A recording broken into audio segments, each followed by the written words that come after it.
إن الحمد لله نحمده ونستعينه ونستغفره ونعوذ بالله من شرور أنفسنا ومن سيئات أعمالنا من يهده الله فلا مضل له ومن يضلل فلا هادي له وأشهد أن لا إله إلا الله وحده لا شريك له وأشهد أن محمدًا عبده ورسوله أما بعد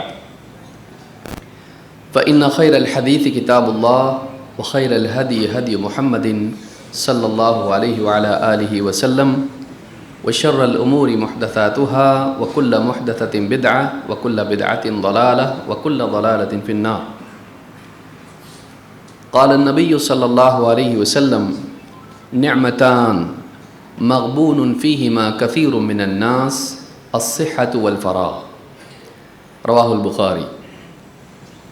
موقر علماء کرام، جماعت و جمعیت کے ذمہ داران، قریب و بعید سے آئے ہوئے میرے محترم دینی بھائیوں، نوجوان ساتھیوں اور قابل احترام ماں اور بہنوں،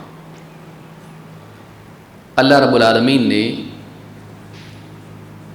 انسان کو بہت ساری صلاحیتیں عطا فرمائی ہیں،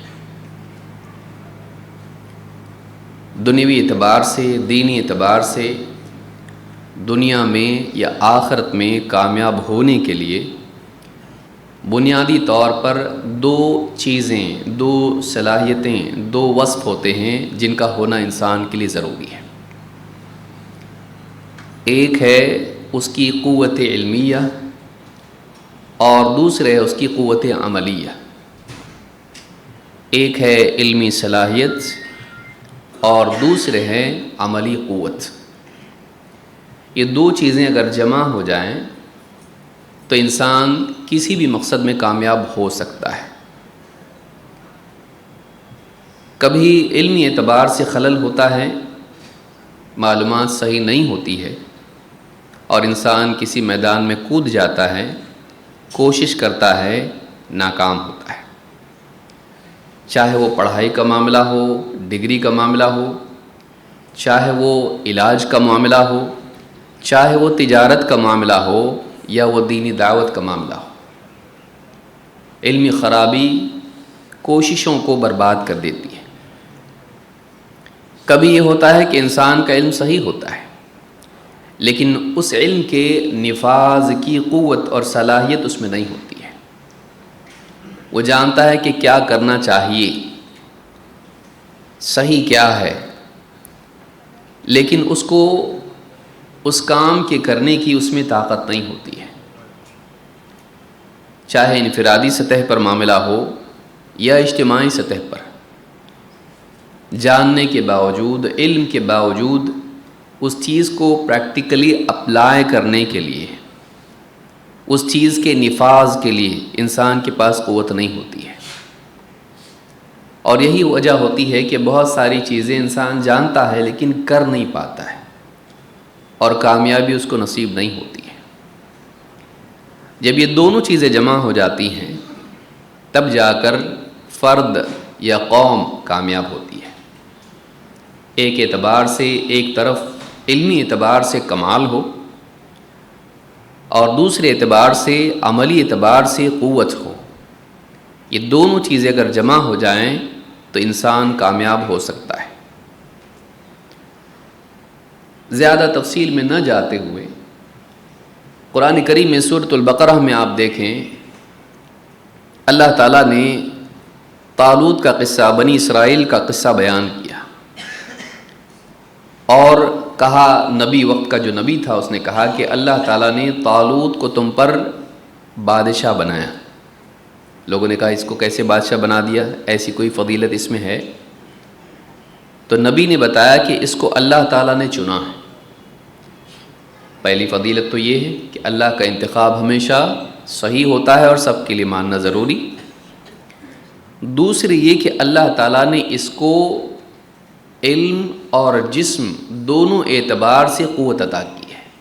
بسطتاً فی العلم والجسم، اس کو علمی اعتبار سے اور جسمانی اعتبار سے دوسروں پر فوقیت دی ہے اور دوسروں کے مقابلے میں اس کو اللہ تعالیٰ نے زیادہ قوت دی ہے.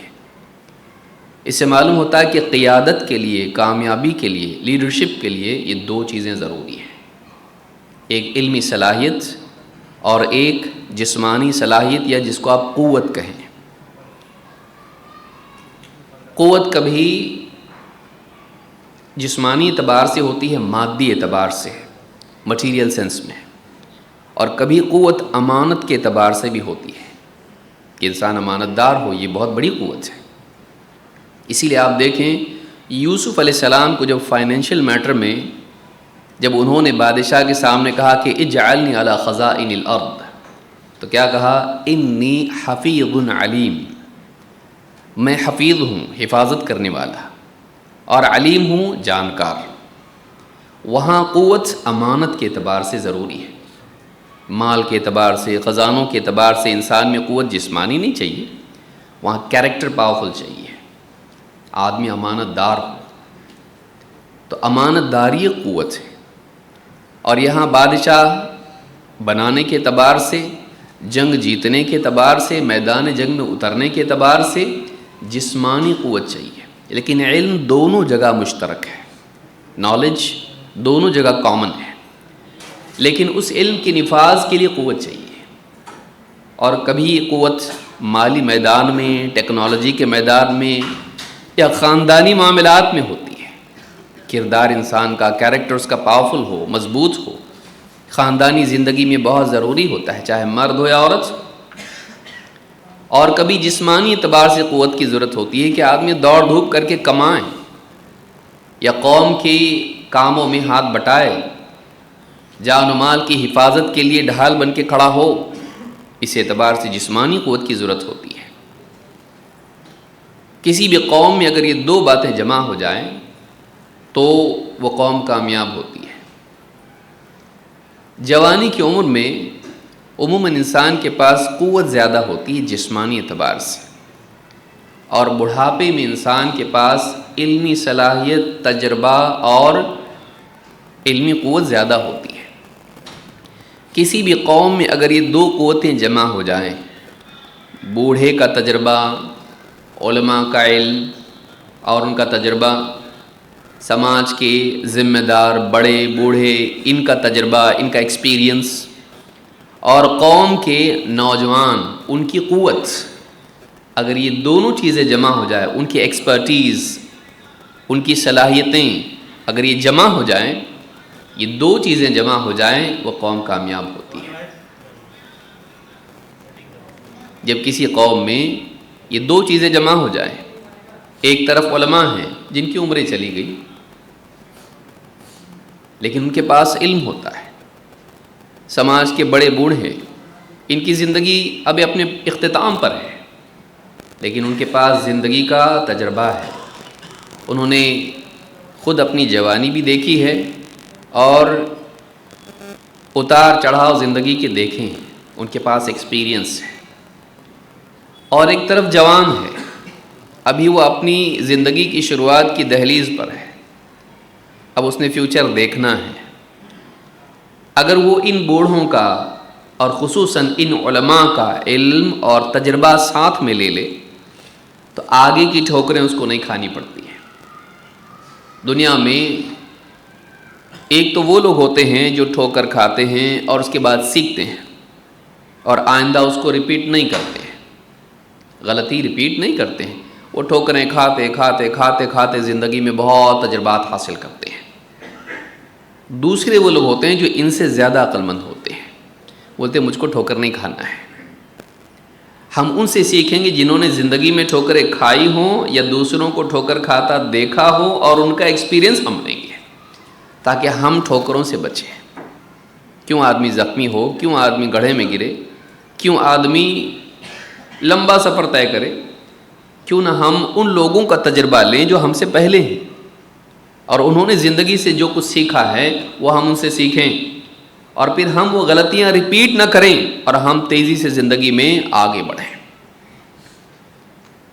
تو نوجوان قوم کی امید ہوتی ہے، یہ قوم کی ریڑھ کی ہڈی ہوتی ہے، کیونکہ قوت نوجوان قوم کو دیتا ہے۔ بوڑھا آدمی بیٹھے گا کہے گا ایسا ہونا چاہیے، ایسا ہونا چاہیے، چچا کرو، میرے اندر طاقت نہیں ہے، میرے اندر طاقت نہیں ہے۔ اس کا نفاذ کون کرے گا، اس کو پریکٹیکلی اپلائی کون کرے گا، اس ایکسپیرینس کو، اس نالج کو، اس تجربے کو۔ نوجوان. لیکن بدقسمتی یہ ہے کہ نوجوان اکثر اپنی سے پہلی نسل پہلی پیڑھی کو بیکار سمجھنے لگتا ہے. ان کو کچھ نہیں سمجھتا ہے، یہ نیا دور ہے، یہ نیا دور ہے، ان کو کیا معلوم ہے. اس کے اپنے خواب، اس کی تمنائیں، اس کی چاہتیں اس کو اپنے سے پہلے والوں کی زندگی، ان کا تجربہ، ان کی معلومات، ان کا علم اس سے مستغنی کر دیتا ہے اور نہیں سنتا ہے. اور اکثر وہ فیل ہوتا ہے، اور فیل ہونے کے بعد بیٹے کو نصیحت کرتا ہے، بیٹا میں نے اپنے باپ کی نہیں سنا تھا، کم سے کم تو سن لے. یہ چکر بار بار ریپیٹ، یہ لوپ چلتا رہتا ہے. کچھ لوگ اس لوپ کو توڑتے ہیں اور وہ اپنے پہلوں کو قدر کی نگاہ سے دیکھتے ہیں، ان کی عزت کرتے ہیں، ان کا احترام کرتے ہیں، ان کا علم وہ لے لیتے ہیں، اور پھر وہ آگے بڑھتے ہیں، اور پھر وہ لوگ کامیاب ہوتے ہیں. لہٰذا قوم میں جہاں تجربے کے اعتبار سے، علم کے اعتبار سے علماء اور بزرگوں کا وجود ضروری ہے، یہ بیکار لوگ نہیں ہیں. اکثر انسانیت، اور مغرب میں آپ دیکھیں تو آپ کو یہ دکھائی دے گا، آگے بھی اس پر ہم آئیں گے، کہ جو لوگ عمر دراز ہو گئے بس ان کا کام ختم ہو گیا، اب کب جا رہے بھائی. نوجوان طبقہ اس نگاہ سے ان کو دیکھتا ہے، ماں باپ ہوں، سماج کے بڑے بوڑھے ہوں، ان کو اس نگاہ سے دیکھتا ہے کہ اب ان کی زندگی ختم ہو گئی. ٹھیک ہے، وقت کے اعتبار سے، عمر کے اعتبار سے ان کی زندگی اپنے اختتام پر ہے، جوانی کے بعد بڑھاپا ہی آنا ہے، بڑھاپے کے بعد موت ہے. لیکن زندگی بھر جو انہوں نے دیکھا، سیکھا، سردی، گرمی، بارش، اتار چڑھاؤ، کامیابی، ناکامی، سکھ دکھ، یہ جو تجربہ ان کا ہوتا ہے، اس سے اگر انسان فائدہ نہیں اٹھائے، نوجوان فائدہ نہیں اٹھائے، بدقسمت ہے. اور قوم میں یہ بھی ضروری ہے، نوجوان بھی ضروری ہے، کہ ان کا تجربہ اور اس کی قوت دونوں اگر جمع ہو جائیں، پروجیکٹ پاس ہو جائے گا، کامیاب ہو جائے گا. لیکن اکثر ان کے درمیان ایسی خلیج ہوتی ہے، ایسی دونوں کے درمیان ایسا فاصلہ ہوتا ہے کہ دونوں ایک نہیں ہو پاتے. شیطان ایک ہونے نہیں دیتا ہے، اور جوانی کی عمر میں انسان بڑا بچپن سے نکلا ہے، جوانی میں آیا ہے، اب وہ یہ سمجھتا ہے کہ میں آزاد ہوں، میں کسی کی نہیں سنوں گا. اب تو وہ قید سے باہر نکلا ہے. بچپن میں اس کے لیے کیسا تھا، باہر مت جاؤ، ہوم ورک کرو، پڑھائی کرو، کونے میں بیٹھو، اپنے کمرے میں جاؤ، شور مت کرو. بچپن میں یہ اس کے لیے ڈوز اینڈ ڈونٹس. جیسی جوان ہوتا ہے اور باپ کے کندھے سے اس کا سر یا اس کے کندھے سے اس کا کندھا لگنے لگتا ہے، اب بولتا ہے میری بھی زندگی ہے، میری بھی اپنی چوائسیز ہیں، میں بھی سنوں گا نہیں. اور باپ بھی سمجھتا ہے کہ اب یہ بڑا ہو گیا ہے، اس کو زیادہ ڈانٹ ڈپٹ بھی نہیں کر سکتے ہیں، اور وہ اپنی زندگی جینے لگتا ہے. وہ سیکھتا نہیں ہے، اس کو معلوم ہی نہیں ہے، اس کو معلوم ہی نہیں ہے. اس کو کوئی بتانا چاہیے کہ دیکھ تو وہی باتیں ریپیٹ کرے گا جو تجھ سے پہلے کرتے گئے، اور بعد میں جا کے ایک عمر کا حصہ نکل جائے گا، اور اس کے بعد سوچے گا کاش کہ میں کسی کی سنتا، کسی سے پوچھتا، کوئی مجھ کو بتاتا، میرا وقت ضائع نہیں ہوتا. اتنا میں نے زندگی برباد کر دی، اب جا کے سمجھ میں آ رہا ہے کہ وہ باتیں صحیح تھی جس کو میں غلط سمجھتا تھا، اور وہ باتیں غلط تھی جس کو میں صحیح سمجھتا تھا. سماج اکثر اسی طرح سے وہیں کا وہیں رہتا ہے، بلکہ بعض اوقات تنزل کا شکار ہو جاتا ہے. تو کسی بھی قوم کی کامیابی کے لیے یہ ضروری ہے کہ ایک طرف اس کے پاس ایسا طبقہ ہو جس کے علم میں خلل نہ ہو.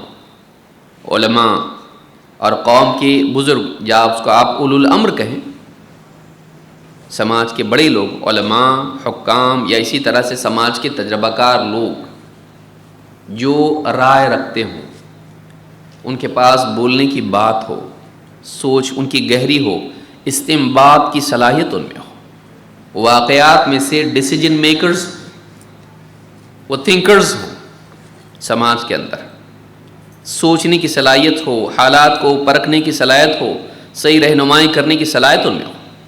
دوسرے وہ لوگ ہیں جو اس رہنمائی کو لے کر اس کو اپلائی کر سکتے ہو، اس کا امپلیمنٹیشن کر سکتے ہو. ان دونوں چیزوں کے جمع ہوئے بغیر کوئی کامیابی نہیں ہو سکتی ہے. کہ جیسے کوئی انجینئر ہے، کوئی خاکہ بنائے، کوئی پروٹوٹائپ بنائے، اس کے بعد کچھ لوگ ہیں جو اس کے اوپر پروڈکشن میں کام کرتے ہیں، محنت کرتے ہیں، وہ بناتے ہیں، چاہے وہ ہوائی جہاز ہو، چاہے وہ بلڈنگ ہو یا کوئی اور چیز ہو۔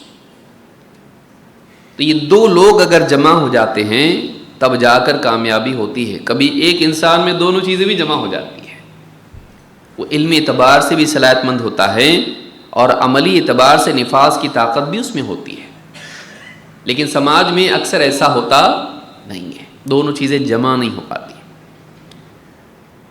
تو یہ دو چیزیں جمع ہونا، اس لیے جہاں نوجوانوں کی اہمیت ہے بزرگوں کی اہمیت ہے، جہاں بزرگوں کی اہمیت ہے نوجوانوں کی اہمیت ہے، بشرطے کہ دونوں اپنا اپنا کام کریں اور ایک دوسرے کی قدر کریں،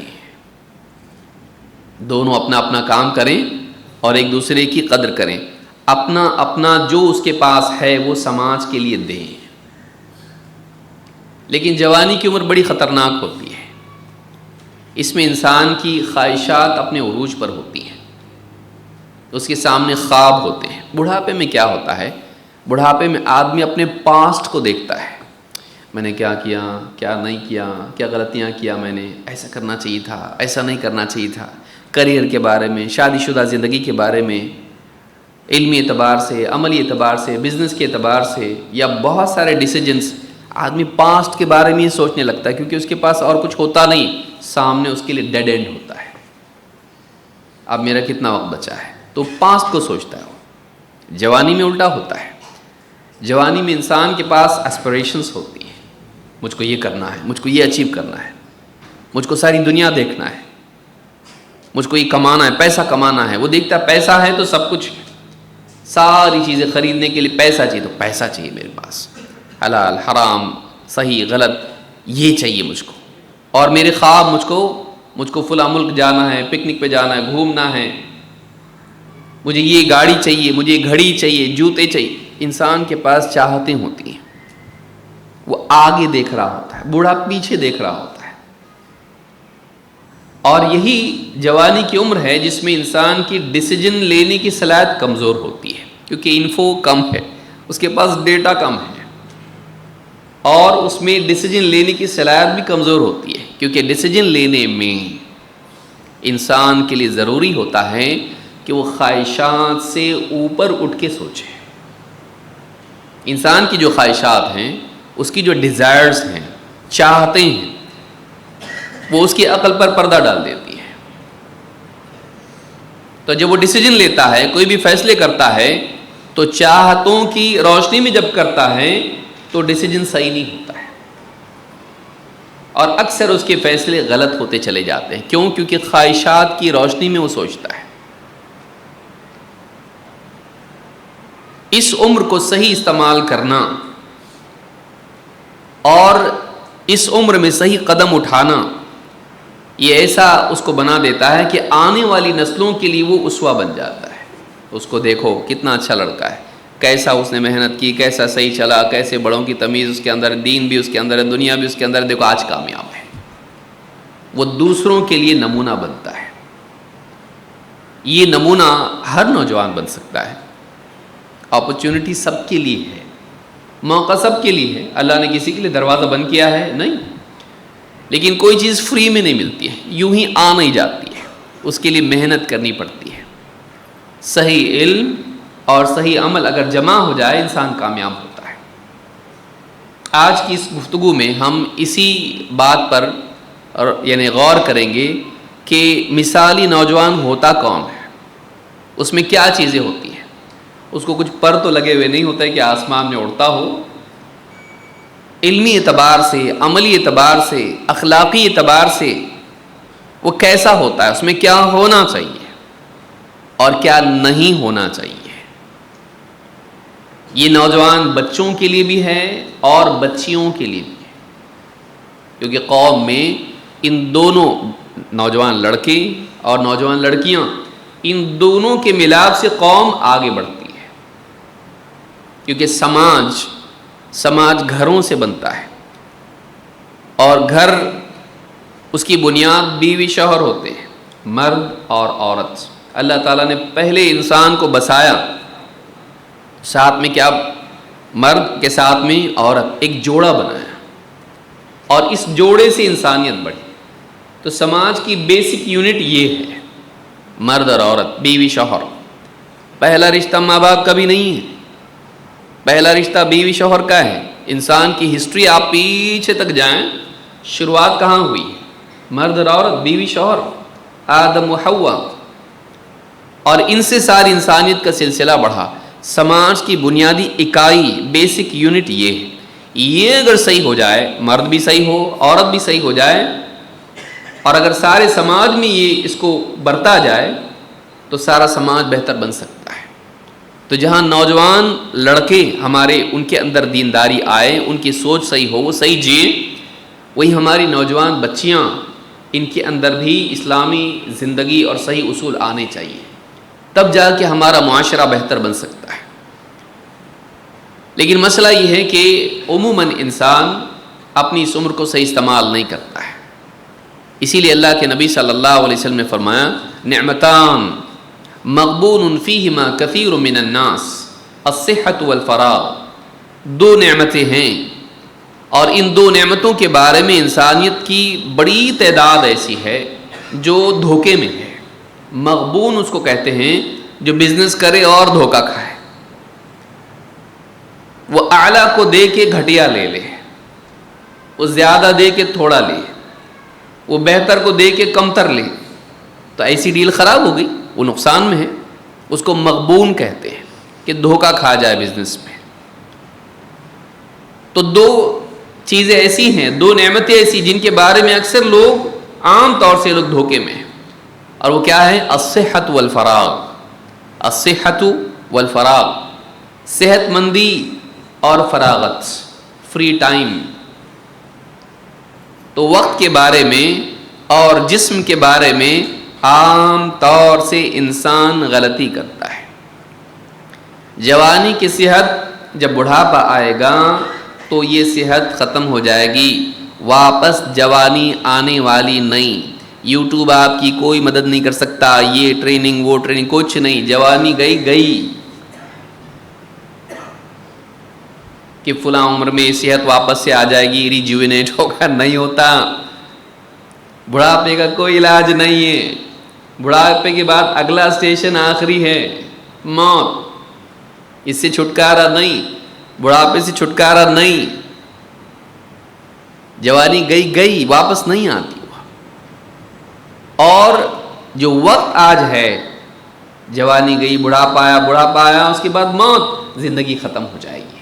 یہ ٹائم ہمارے پاس ہے جو بہت قیمتی ہے، اور یہ ایک مرتبہ ملی ہوئی اپرچونٹی ہے، ایک مرتبہ ملا ہوا موقع ہے۔ اس کو صحیح استعمال کیا کامیاب، نہیں استعمال کیا فیل۔ اسی لیے آپ دیکھیں اللہ رب العالمین نے انسان کے خسارے کا ذکر کیا تو وقت کی قسم کھائی، والعصر ان الانسان لفی خسر۔ قسم زمانے کی، انسان خسارے میں ہے، قسم وقت کی، انسان گھاٹے میں ہے۔ انسان کا خسارہ بتایا تو قسم کھائی کس کی؟ وقت کی۔ کیوں؟ وقت کا صحیح استعمال کامیاب کرتا ہے، وقت کا غلط استعمال ناکام کرتا ہے۔ آپ کے پاس ہے کیا؟ آپ کے پاس ٹائم ہے۔ پیسے سے بہتر چیز آپ کا ٹائم ہے، اور ٹائم کے ساتھ میں اگر قوت جمع ہو جائے کہ انسان کے پاس، اب دیکھیے بوڑھے کے پاس کتنا وقت ہے، وہ تو رات دن سب کو بولتے بھائی میرے لیے دعا کرو، خاتمہ خیر کے ساتھ ہو جائے۔ اب وہ کچھ کرنے کی پوزیشن میں نہیں ہے۔ لیکن جوان کے پاس ایک عمر ہے، اس کے پاس ایک فیوچر اس کے سامنے ہے، لیکن وہ اپنا وقت کیسے استعمال کرتا ہے، صحیح میں، غلط میں، خیر میں، شر میں، اللہ کی مرضیات کے مطابق یا شیطان کی چاہت کے مطابق کیسے خرچ کرتا ہے۔ اور ایسے وقت نکل جائے گا، وقت بہت تیزی سے نکل جاتا ہے، زندگی بہت تیزی سے ختم ہوتی ہے، اگلی زندگی ملنے والی نہیں۔ یہاں گئے کا مطلب گئے، واپس نہیں آتے۔ سوچیے ہم لوگ یہاں آئے ہیں، اس کے بعد واپس دنیا میں ہم لوگ آنے والے نہیں۔ ایک موقع ہم کو ملا ہے، جو بھی کرنا ہے اس کو اس مرتبہ میں کر، اگلی مرتبہ کا موقع نہیں ہے۔ تو انسان کے پاس وقت کا ہونا اور صحت کا ہونا، دونوں چیزوں کا جمع ہونا، یہ بہت بڑی نعمت ہے۔ جوان کے پاس یہ ہے، اس کے پاس وقت ہے، بوڑھے کے پاس وقت نہیں ہے۔ وہ جلدی جلدی اپنا سامان لپیٹ رہا ہے جیسا ابھی اسٹیشن آنے والا ہے۔ جوان، اس کے پاس وقت ہے۔ یہ اور بات ہے کہ اللہ اس سے پہلے اٹھا لے، لیکن عموماً ایسا ہوتا نہیں ہے۔ ایک وقت اس کے پاس ہے، زندگی اس کے پاس ہے۔ اب صحیح ہوا سب صحیح ہوا، لیکن اگر اب صحیح نہیں ہوا زندگی گڑبڑ ہو جائے گی۔ بعد میں پچھتانا، واپس سے آپ آ سکتے نہیں آ سکتے۔ آپ کسی بھی بوڑھے سے پوچھئے، جوان سے پوچھو تو بچپن کتنا اچھا تھا نا، کوئی فکر نہیں، کوئی ٹینشن نہیں، کھیلو کودو بس پڑھو لکھو۔ اب وہ چلا گیا، واپس نہیں آ سکتا جوان۔ بوڑھا، جوانی کتنی اچھی تھی نا، اب تو چلنا پھرنا بھی مشکل ہو گیا، چلنا پھرنا مشکل ہو گیا، سانس لینے میں تکلیف ہوتی ہے، کروٹ بدلنے میں تکلیف ہوتی ہے، کروٹ بدلو تو پسلیاں دکھتی ہیں، بات کرنے میں تکلیف ہوتی ہے، گھر سے مسجد جانا بہت بڑا مجاہدہ ہے، لاٹھی نہ ہو تو آدمی کھڑا نہیں ہو سکتا، پیشاب پاخانے کی تکلیف ہے، بیٹھنا مشکل ہے، بیٹھے تو اٹھنا مشکل ہے، گھٹنے ساتھ نہیں دیتے، کھانا کھاؤ تو پیٹ دشمن ہے، جلدی سے قبول ہی نہیں کرتا، نو بولتا کچھ بھی کھائے تو، سنبھال کے کھاؤ نہیں تو میں نہیں جانتا، پھر ڈاکٹر کے پاس جانا پڑے گا، پیٹ کا حال یہ حال ہے پیٹ کا، اور پیٹ کیا منہ سے ہی تکلیف شروع ہے، دانت بھی بول رہے ہیں ہم جا رہے ہیں، ایک ایک کر کے دانت بھی ساتھ چھوڑ دیتے ہیں، بتائیے، آنکھیں ساتھ چھوڑ دیتی، کان ساتھ چھوڑ دیتے ہیں، زبان پلٹتی نہیں ہے، ہاتھ کانپتے ہیں، پاؤں بوجھ اٹھا نہیں پاتے ہیں، گھٹنوں میں تکلیف ہوتی ہے، بڑھاپا ہی ہے، جسم ساتھ نہیں دیتا ہے۔ جوانی میں آپ کے پاس صحت ہے، اب نہیں سمجھے گا یہ۔ کسی بوڑھے کے ساتھ بیٹھیے، موبائل فون بازو رکھیے، بوڑھے کے ساتھ بیٹھیے، پوچھیے آپ کچھ بتاؤ چچا، مجھ کو کچھ نصیحت کرو، اور اس کی بات دھیان سے سنیے، اس کی بات میں آپ کو سمجھ میں آئے گا کہ جو اللہ نے آپ کو جوانی دی وہ کتنی قیمتی ہے، اور ہم اس کو کس چیز میں لگا رہے ہیں۔ لہذا جوانی کی قدر کرنا یہ بہت ضروری ہے۔ جن کی جوانی چلی گئی واپس نہیں آنے والی ہے، جن کے پاس آج ہے بہت خوش قسمت ہے، ابھی ان کے پاس موقع ہے، خصوصاً جب کہ ان کو کوئی نصیحت کرنے والا، جگانے والا، سمجھانے والا، رہنمائی دینے والا ہو، یہ بہت ضروری ہے۔ تو آج ہم اسی عنوان پر گفتگو کریں گے، اس کی اہمیت کتنی ہے اللہ کے رسول صلی اللہ علیہ وسلم کی حدیث سے معلوم ہوتا ہے کہ قیامت کے دن جو سوالات ہیں ان میں ایک سوال جوانی کے بارے میں بھی ہے۔ اللہ کے رسول صلی اللہ علیہ وسلم فرماتے ہیں لا تزول قدم ابن آدم یوم القیامت من عند ربہ حتی یسأل عن خمس، ابن آدم کے قدم قیامت کے دن اپنے رب کے ہاں سے ہٹ نہیں پائیں گے جب تک کہ وہ 5 سوالوں کا جواب نہ دے دے۔ عن عمرہ فیما افناہ وعن شبابہ فیما ابلاہ ومالہ من این اکتسبہ وفیما انفقہ وماذا عمل فیما علم۔ امام الترمذی نے اس کو روایت کیا ہے اور یہ حدیث حسن درجے کی ہے۔ 5 سوالات ہیں۔ آپ فرماتے ہیں کہ بنی آدم کے، انسان کے قدم تب تک کہ حشر کے میدان سے ہٹ نہیں سکتے ہیں، اس کو رب کو جواب دینا ہے جب تک کہ وہ 5 سوالوں کا جواب نہ دے دے۔ نمبر 1 عن عمرہ فیما افنا، اپنی عمر کس کام میں فنا کی؟ ٹائم، لائف، ڈیوریشن جو تم کو ملا اس پلانٹ پہ رہنے کے لیے، ہمیشہ کے لیے پرماننٹ نہیں، یہاں پہ ٹیمپرری ہیں، رہیں جانا ہے۔ جو وقت تجھ کو ملا تھا اس کو کس کام میں لگایا؟ اپنا ٹائم کیسے یوٹیلائز کیا، اپنا وقت کس چیز میں انویسٹ کیا۔ عن عمرہ فیما افنا وعن شبابہ فیما ابلاہ، اپنی جوانی کی قوتوں کو کن کاموں میں کھپایا۔ انرجی تجھ کو جو ملی تھی، جسمانی اعتبار سے جو قوت ملی تھی تجھ کو، اس کو کس کام میں لگایا۔ ومالہ من این اکتسبہ وفیما انفقہ، مال کے بارے میں پوچھا جائے گا، مال کہاں سے کمایا، کہاں خرچ کیا، حلال حرام، چوری کر کے، خیانت کر کے، جھوٹ بول کے، دھوکہ دے کے کیسے کمایا اور کہاں خرچ کیا؟ فضول خرچی میں، حرام کاموں میں، ناچ گانوں میں، بے حیائی کے کاموں میں، ظلم و زیادتی میں، عیاشی میں، زناکاری میں، کس چیز میں تو نے مال کو خرچ کیا؟ خواہشات کے پیچھے مال خرچ کیا یا اللہ کی مرضیات میں یا اپنی حاجات میں؟ وَمَالِهِ مِنْ أَيْنَ اكْتَسَبَهُ وَفِيمَ أَنْفَقَهُ وَمَاذَا عَمِلَ فِيمَا عَلِمَ، اور جو جانتا تھا اس پہ کتنا عمل کیا؟ تیرا علم اور عمل کا ریشو کیا تھا؟ تیرے علم اور عمل میں مطابقت کتنی تھی؟ کتنا جانتا تھا، کتنا اس کے مطابق جیتا تھا؟ تیرے جاننے میں اور جینے میں کتنا سنکرونائز تھا؟ دونوں ایک دوسرے کے مطابق کتنے تھے؟ بہت جانتا تھا، جیتا نہیں تھا صحیح، ایسا تھا؟ یا جیسا جانتا تھا، جتنا علم اس کے پاس تھا ویسے جیتا تھا؟ یہاں معلوم ہوا، زندگی میں بات آئی تو علم اور عمل میں مطابقت کتنی تھی؟ ان ساری چیزوں کے بارے میں 5 سوال اس کے بارے میں پوچھے جائیں گے۔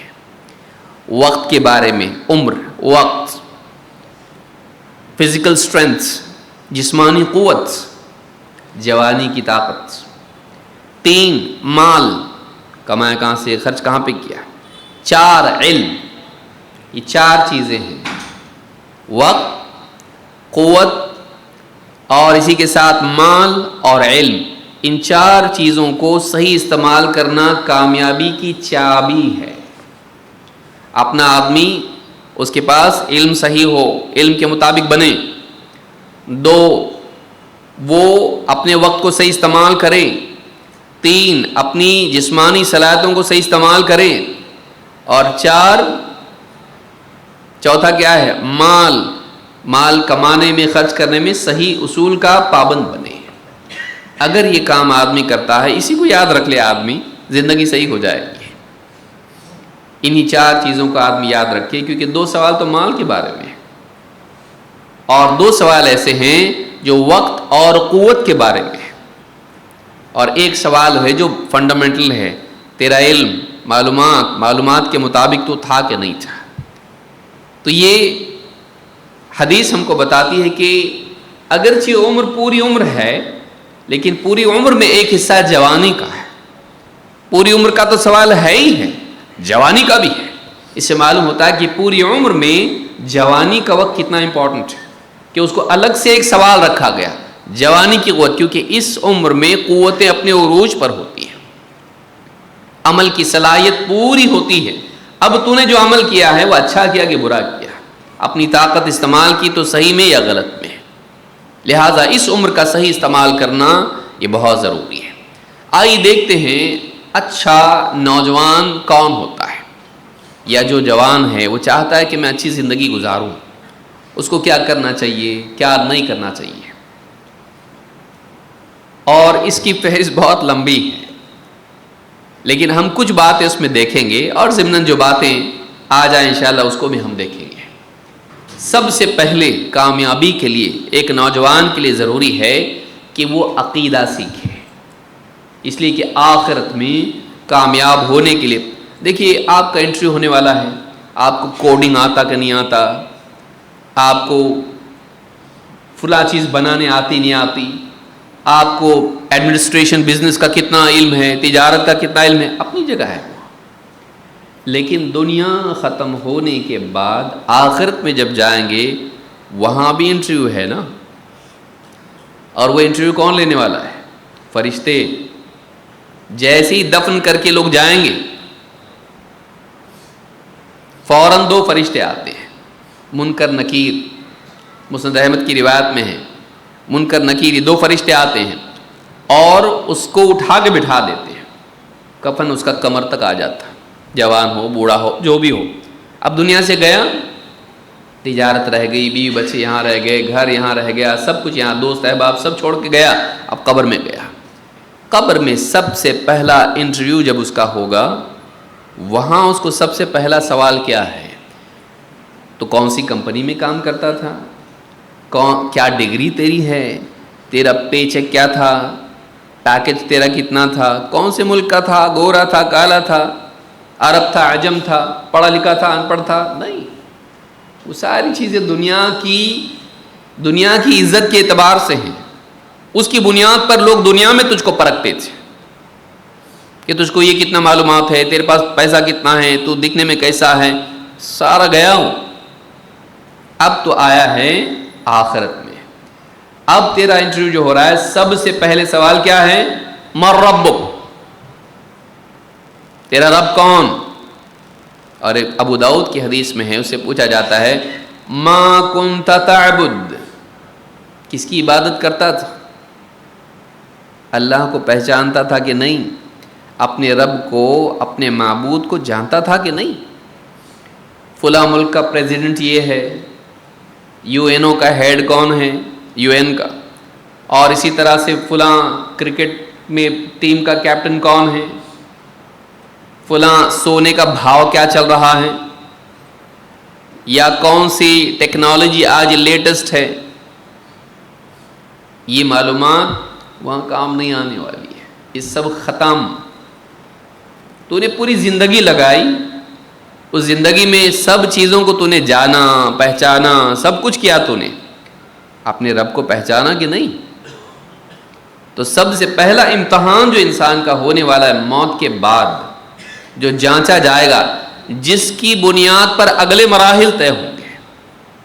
حضرت عثمان بن عفان رضی اللہ تعالیٰ عنہ، وہ قبر پر جب دفن کیا جاتا کسی کو، شریک ہوتے جنازے میں، بہت روتے ہیں. لوگوں نے کہا جنت جہنم کا تذکرہ آتا ہے روتے، لیکن اتنا نہیں روتے آپ. قبر کے معاملے میں اس کا تذکرہ آ جائے یا دفن میں آپ شریک ہو، آپ کو رونا آتا، کیوں ایسا؟ کہا میں نے اللہ کے نبی صلی اللہ علیہ وسلم سے سنا، قبر آخرت کی منازل میں سب سے پہلی منزل ہے. جو اس میں کامیاب ہو گیا، اگلی منزلیں اس کے لیے آسان ہیں. جو اس میں ناکام ہو گیا، اگلی مرحلے اس کے لیے اور زیادہ شدید ہیں. اور اللہ کے رسول صلی اللہ علیہ وسلم فرماتے تھے میں نے قبر سے زیادہ بھیانک منظر نہیں دیکھا. ما رأيت منظرا قط والقبر افظع منه، میں نے قبر سے زیادہ بھیانک منظر نہیں دیکھا. اور کہتے تھے قبر پہلی منزل ہے، اس میں پاس آگے پاس، اس میں فیل آگے فیل. تو نوجوان کو چاہیے کہ سب سے پہلے اس سوال کی تیاری کرے جو قبر میں سب سے پہلے پوچھا جانے والا ہے. اور عقیدہ نہ صرف یہ کہ قبر میں کام آئے گا، وہ دنیا میں کام آئے گا. کیونکہ آپ کی زندگی میں سکھ دکھ آنے والے ہیں، کامیابی ناکامی آئے گی، سٹریس، ڈپریشن آپ کے دروازے پر، دل کے دروازے پر دستک دیں گے. اگر آپ کا تعلق اللہ سے اچھا ہے، ان معاملات کو ڈیل کرنا آپ کے لیے آسان ہوگا. لیکن اگر آپ کا تعلق اللہ سے صحیح نہیں ہے اور آپ صرف کاز اینڈ ایفیکٹ کے ہی دور میں جی رہے ہیں، اسی کی ٹرمینالوجی میں آپ سوچتے ہیں یہ ہو تو یہ ہو سکتا ہے، یہ نہیں ہو تو نہیں ہوگا. اگر آپ ایسا سوچتے ہیں اور آپ کے ذہن میں یہ نہیں ہے کہ جو اللہ چاہے وہ ہوتا ہے، اللہ تعالیٰ ہر چیز پر قادر ہے، اور آپ کے ذہن میں یہ نہیں ہے الیس اللہ بکاف عبدہ، کیا اللہ اپنے بندے کے لیے کافی نہیں ہے؟ اگر آپ کے ذہن میں یہ نہیں ہے وَمَن يَتَوَكَّلْ عَلَى اللَّهِ فَهُوَ حَسْبُهُ، جو اپنے رب پر، اللہ پر توکل کرے، اللہ اس کے لیے کافی ہو جاتا ہے. اگر آپ کے ذہن میں یہ نہیں ہے إِيَّاكَ نَعْبُدُ وَإِيَّاكَ نَسْتَعِينُ، اے اللہ ہم تیری ہی عبادت کرتے ہیں، کسی اور کی نہیں، اور تجھی سے مدد طلب کرتے ہیں، کسی اور کی طرف ہم ہاتھ اٹھا کے نہیں مانگتے کسی سے. اگر زندگی میں توحید نہیں ہے، health issues, financial issues, marital issues, political issues, سارے ایشوز آپ کی زندگی حرام کر دیں گے، آپ کو جینا مشکل ہو جائے گا. اسی لیے آپ دیکھیے سائیکالوجسٹ کے پاس، سائیکائٹرسٹ کے پاس لائن لگی ہے لوگوں کی، اور لائن لگی ہے کچھ لوگ جا کے مل رہے ہیں، اور جن کو ٹائم نہیں وہ آن لائن ان سے وقت لے رہے ہیں. آن لائن ہی صحیح، ہم کو تھوڑا کاؤنسلنگ کرو. کاؤنسلرز کی بھرمار ہو رہی ہے. کیوں؟ اس لیے کہ لوگ ذہنی طور پر پریشان ہیں. کیوں؟ اس لیے کہ لوگ اللہ کو نہیں جانتے، صرف اسباب کو جانتے ہیں. توحید نہیں صرف قبر میں آپ کے کام آئے گی، توحید آپ کی زندگی کے ہر مرحلے میں آپ کے کام آئے گی. جو انسان اللہ کو پائے ہوئے ہو، زندگی کی بڑی سے بڑی ناکامی اور زندگی کے بڑے سے بڑے مسائل اس کو ختم نہیں کر سکتے. وہ ہر اس مصیبت سے نکلے گا کیونکہ اس کے پاس اللہ ہے، وہ اللہ سے تعلق بنائے ہوئے ہیں، وہ کبھی ہمت نہیں ہارے گا. جو آدمی اللہ پہ بھروسہ کرتا ہے وہ ہمت ہارے گا؟ اللہ تعالیٰ جو چاہے کر سکتا ہے. ہمت وہ ہارتا ہے جس کی نگاہ اپنی ذات پر ہو، اپنے اسباب اور وسائل پر ہو. لیکن جس کی نگاہ رب العالمین پر ہو جو ہر چیز پر قادر ہے، زندگی کے بڑے بڑے مسائل میں بھی وہ کبھی ہمت نہیں ہارتا ہے. تو آپ یاد رکھیں کہ صحیح عقیدہ نہ صرف یہ کہ آخرت میں کام آئے گا، قبر میں کام آئے گا، صحیح عقیدہ آپ کی زندگی کے ہر مرحلے میں ہر دن کام آئے گا. صبح آپ تجارت کے لیے نکل رہے ہیں، انٹرویو کے لیے نکل رہے ہیں، ایگزامز کے لیے نکل رہے ہیں، آپ کسی بھی کام کے لیے باہر جا رہے ہیں، حالات اچھے برے ہیں، آپ سفر کر رہے ہیں، ہر حال میں آپ کے لیے آپ کے ساتھ آپ کو حوصلہ دے گا آپ کا عقیدہ. اللہ رب العالمین پر اعتماد آپ کی زندگی کو مضبوط بنائے گا، ورنہ آپ ڈرے ڈرے سہمے ہمیشہ پریشانی میں رہو گے اور ناکامی کو آپ جھیل نہیں پاؤ گے. ناکامی کو آپ جھیل نہیں پاؤ گے اگر آپ کا اعتماد اللہ پر نہ ہو. اسی لیے آپ انبیاء کی تاریخ کو آپ دیکھیں، ہر اعتبار سے کمزور لیکن ایمانی اعتبار سے مضبوط. ہر اعتبار سے کمزور لیکن ایمانی اعتبار سے توحید کے معاملے میں مضبوط. اور جس کے پاس اللہ ہو اس کو کسی اور چیز کی ضرورت ہوتی ہے نہیں. اللہ اس کے لیے وہ اسباب پیدا کر دیتا ہے. تو نوجوان کے لیے ضروری ہے، کیونکہ آپ مسئلہ کیا ہے، دنیوی تعلیم آپ کو بتا رہی آپ کے پاس یہ ہے تو آپ کامیاب ہیں، نہیں تو نہیں. آپ کو کاز اینڈ ایفیکٹ ہی سکھایا جا رہا ہے. آپ کے پاس یہ ہوگا تو یہ ہوگا، آپ یہ کرو گے تو یہ ہوگا. دنیوی اعتبار سے دنیوی تعلیم آپ کے ذہن میں اسباب کی عظمت کو بھر دیتی ہے. وسائل اپنی جگہ اہم ہیں، وہ رب کا بدل نہیں ہے، وہ اللہ کا بدل نہیں ہے. اللہ سب کا بدل بن سکتا ہے. کچھ نہیں ہے، اللہ ہے، بس ہو گیا. لیکن سب کچھ ہے، اللہ آپ کے ساتھ نہیں ہے، کچھ نہیں ہو سکتا ہے. اللہ تعالیٰ قرآن کریم میں فرماتا ہے إِن يَنصُرْكُمُ اللَّهُ فَلَا غَالِبَ لَكُمْ وَإِن يَخْذُلْكُمْ فَمَنْ ذَا الَّذِي يَنصُرُكُمْ مِنْ بَعْدِهِ. اگر اللہ تعالیٰ تمہاری مدد پر ہو تم پر کوئی غالب نہیں آ سکتا ہے، اور اگر اللہ تعالیٰ تمہارا ساتھ چھوڑ دے اللہ کے بعد ہے کون جو تمہاری مدد کرے. تو یہاں پر اس آیت میں آپ دیکھیں کہ مومنین کو یہ بتایا جا رہا ہے اللہ پر اعتماد رکھو، توحید پختہ ہونی چاہیے. نوجوان کامیاب نوجوان وہ ہے جو نیوٹنز لا، آئنسٹائنز لا ٹھیک ہے جان رہا، اچھی بات ہے بھائی، لیکن اللہ تعالیٰ کے بارے میں وہ جانتا ہو. اس میں ماں باپ کی بہت بڑی ذمہ داری ہے کہ وہ اپنی اولاد کو جہاں دنیوی تعلیم دے رہے ہیں وہیں وہ اپنی اولاد کو دینی تعلیم بھی دیں. انہیں دنیا کا نہ بنائیں، انہیں اللہ کا بندہ بنائیں، اللہ سے جوڑنے والے بنیں.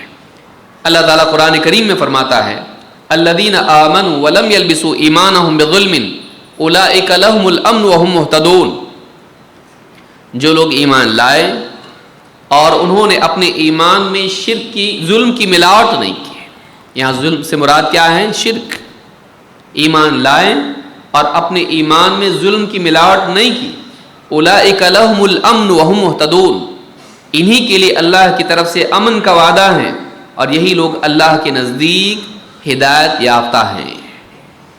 معلوم ہوا کہ دنیا میں امن و امان کا ملنا اور دنیا میں اللہ کے نزدیک دنیا اور آخرت میں اللہ کی ہدایت کا مستحق بننا، اللہ کے گائیڈنس کا حقدار بننا، یہ اس بات پر منحصر ہے کہ انسان کی زندگی میں توحید ہو، وہ اللہ پر ایمان لائے، پھر اللہ کا مقام کسی اور کو نہ دے. اللہ کا مقام کسی اور کو نہ دے، اپنے عقائد کو صاف رکھے. یہ نہیں کہ روزانہ دیکھ رہا ہے ہاں میرا زوڈیاک سائن کیا ہے، تمہارا کیا ہے بتاؤ، میرا یہ ہے، اور پھر ہماری زندگی میں آج ایسا ہونے والا ہے، میری زندگی میں ایسا ہونے والا ہے، نیوز پیپر دیکھ رہا ہے۔ آج ایک بڑا طبقہ اس میں لگا ہوا ہے۔ آپ اینڈرائڈ اپلیکیشن انسٹال کرو، فری میں مل رہا ہے، دنیا میں کچھ فری نہیں ہے۔ آپ کو انسٹال کر رہے ہیں، آپ کو ایڈز آئیں گے اس میں، اور خرافاتی ایڈز آئیں گے اس میں، آپ کا عقیدہ خراب کرنے والے، آپ کے اخلاق خراب کرنے والے۔ فری ایپ فری نہیں ہوتا ہے، وہ آپ سے آپ کا اٹینشن خریدتا ہے، وہ آپ سے آپ کی اٹینشن خریدتا ہے، اور آپ کو غلط معلومات بھی دیتا ہے۔ کتنے لوگ ہیں جو ایسے اپلیکیشن دیکھتے ہیں کہ اس میں بھوشیہ کیا ہے ہمارا۔ جب انسان کی امیدیں زیادہ ہوتی ہیں اور اسباب کم، تو انسان ایسی چیزوں کا سہارا لینے لگتا ہے، کچھ تو شارٹ کٹ مل جائے، ایسا کچھ تو چمتکار ہو جائے زندگی میں۔ بڑا طبقہ اس میں لگا ہوا ہے، زندگیاں برباد ہوتی، ایمان بھی خراب ہوتا ہے، مال بھی جاتا ہے اس کے اندر۔ تو یہ عقیدہ، سب سے پہلے عقیدہ، نوجوان کامیاب، بلکہ کوئی بھی انسان، نوجوان کیا بوڑھا بھی، مرد کیا عورت بھی، ہر ایک کے لیے ضروری ہے کہ ان کی زندگی میں توحید ہو۔ آپ دیکھیے اصحاب کہف جو نوجوان تھے، ان کے بارے میں قرآن کریم میں اللہ نے کیا فرمایا؟ اللہ فرماتا ہے نحن نقص علیک نبأہم بالحق، ہم اے نبی آپ کو حق کے ساتھ، سچائی کے ساتھ ان کا قصہ بتاتے ہیں، اصحاب کہف کا۔ انہم فتیۃ آمنوا بربہم وزدناہم ھدی، اصحاب کہف جو غار میں چھپنے والے نوجوان، قوم شرک میں پڑی ہوئی تھی اور وہ توحید والے تھے، قوم مخالف ہو گئی، جان بچا کر، سب سے کٹ کٹا کر، بیزار ہو کے غار میں جا کے پناہ لی۔ اللہ تعالیٰ نے سال ان کو اسی حال میں رکھا، اور وہ سوتے رہے، اور کئی 100 سال کے بعد اٹھے۔ تفصیل آپ تفاسیر میں دیکھ سکتے ہیں۔ ان کے بارے میں اللہ نے فرمایا انہم فتیۃ، وہ کچھ نوجوان تھے، نوجوانوں کا قصہ اللہ نے ذکر کیا قرآن میں۔ انہم فتیۃ آمنوا بربہم، پہلی صفت ان کی بیان کی، بہت ہیلدی تھے، بہت سمارٹ تھے، بہت ہینڈسم تھے، کیا تھے؟ پیسے والے تھے؟ کچھ نہیں۔ پہلی صفت اصحاب کہف کی اللہ نے بیان کی، انہم فتیۃ، وہ کچھ نوجوان تھے، آمنوا بربہم، وہ اپنے رب پر ایمان لائے ہوئے تھے۔ ان کی سب سے بڑی خوبی کیا تھی؟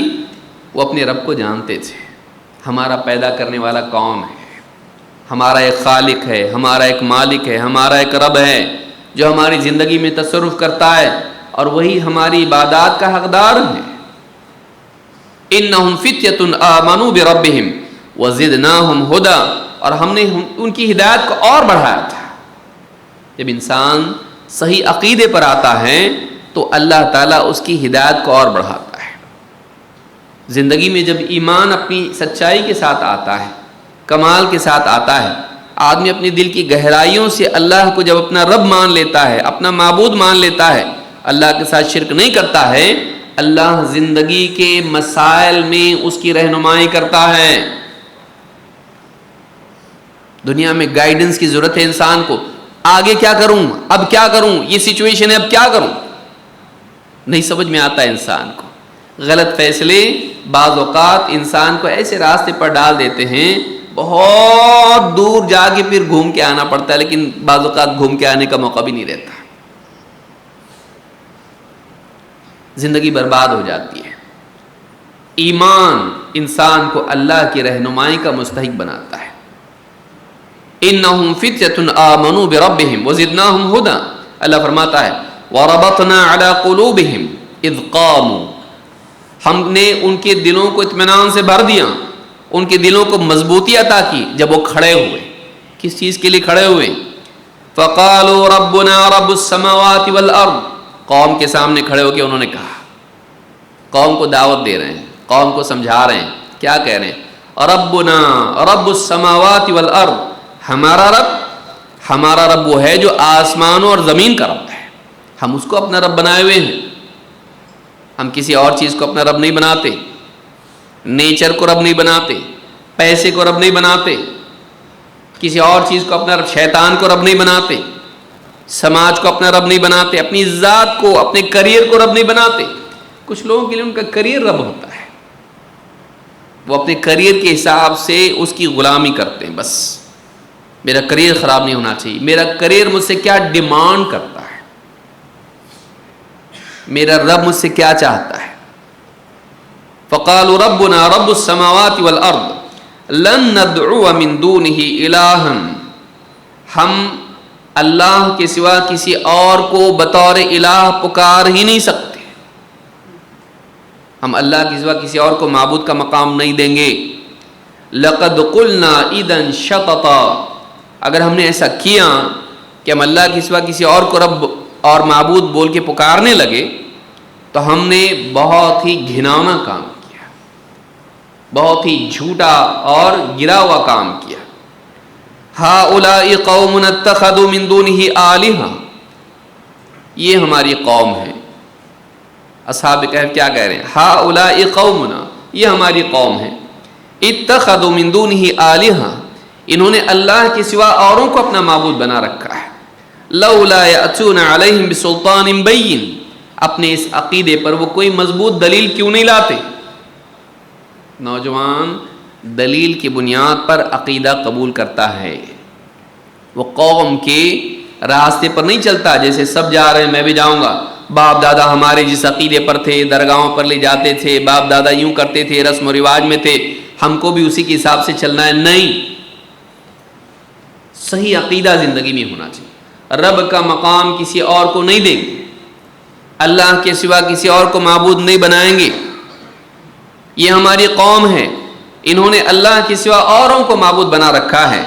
لولا یأتون علیہم بسلطان بین، یہ اپنی اس عقیدے پر، اپنی اس بات پر، اپنے اس دعوے پر کوئی کھلی دلیل کیوں نہیں لاتے ہیں؟ فمن اظلم ممن افترى علی اللہ کذبا، اس سے ظالم کون ہو سکتا ہے، اس سے زیادہ ظالم اور کون ہو سکتا ہے جو اللہ ہی پر جھوٹ گھڑنے لگے، اللہ کے بارے میں جھوٹ بولنے لگے، اس سے زیادہ ظالم اور کون ہو سکتا ہے۔ اب دیکھیے نوجوانوں کی اللہ نے تعریف کی، اصحاب کہف کی تعریف کی، کس بنیاد پر؟ ان کے پاس ایمان تھا، ایسا ایمان جو توحید والا ہو۔ خالی اللہ کو مانتے نہیں، اللہ کو مانتے ہیں لیکن اللہ ہی کو رب مانتے ہیں، اللہ ہی کو معبود مانتے ہیں، اللہ کے برابر کسی کو نہیں مانتے، چاہے ساری دنیا ماننے لگ جائے، پورا سماج مانے، ہم نہیں مانیں گے، اللہ کے برابر کسی کو نہیں مانیں گے۔ تو یہ آپ دیکھیے ان کا عقیدہ، بڑھاپے میں جا کے عقیدہ سیکھے ان لوگوں نے، جوانی میں ان کا عقیدہ ہے، جبکہ قوم شرک پر ہے لیکن یہ توحید پر ہے۔ تو جوانی میں بہت بڑی چیز جس کو حاصل کرنا ضروری ہے، جس کا سیکھنا جاننا ضروری ہے، وہ توحید ہے۔ زندگی میں توحید ہونا چاہیے، صحیح عقیدہ ہونا چاہیے۔ نمبر 2، جہاں توحید زندگی میں ہو وہی عقیدے کے اعتبار سے اعتقاد صحیح ہونا چاہیے۔ آپ دیکھیں ایسا عقیدہ نہیں ہو کہ اللہ کو مانتا ہے لیکن شرک بھی کرتا ہے، اسے اللہ نے قرآن کریم میں فرمایا وَمَا يُؤْمِنُ أَكْثَرُهُمْ بِاللَّهِ إِلَّا وَهُمْ مُشْرِكُونَ۔ مکہ والوں کے بارے میں، عربوں کے بارے میں اللہ تعالیٰ نے فرمایا ان کی اکثریت کا حال یہ ہے کہ اللہ پر ایمان رکھتے ہیں لیکن پھر بھی مشرک کے مشرک ہی ہیں۔ معلوم ہے کہ یہ ہو سکتا ہے آدمی اللہ کو مانے لیکن پھر بھی اللہ کے ہاں مشرکین کی فہرست میں اس کا نام ہو۔ خالی اللہ کو ماننا کافی نہیں ہے۔ بہت سارے لوگ سمجھتے ہیں ہم اللہ کو مانتے نا، اللہ کو مانتے ہیں لیکن کیا ویسا مانتے جیسے نبیوں نے سکھایا؟ ویسا مانتے جیسے نبی صلی اللہ علیہ وسلم نے سکھایا کہ اللہ کے برابر کسی کو نہیں ماننا، نہ ربوبیت میں، نہ الوہیت میں، نہ اسماء و صفات میں۔ اللہ کا مقام کسی کو نہیں دینا، یہ پہلی چیز ہے جو نوجوان کی زندگی میں ہونی چاہیے۔ شرک نہیں، شرک نہیں، نہ درگاہ پہ سر ٹکانے والا ہو، نہ ستاروں سے اپنی تقدیر کے بننے کا عقیدہ رکھنے والا ہو، نہ سائنسی قوانین کو اپنا رب بناتا ہو۔ بعض اوقات یہ بھی ہوتا ہے پڑھا لکھا ہوتا ہے ایک دم اور سائنٹیفک لاز ہی کو اصل سمجھنے لگتا ہے اور بعض اوقات ایسے لاز مانتا ہے جو شرکیہ ہوتے ہیں کہ یونیورس تمہارے لیے یہاں کنسپائر کرے گی تم کو کامیاب کرنے کے لیے اگر ایٹیٹیوڈ صحیح ہوگا تو. کہاں سے لایا یہ لا آف اٹریکشن؟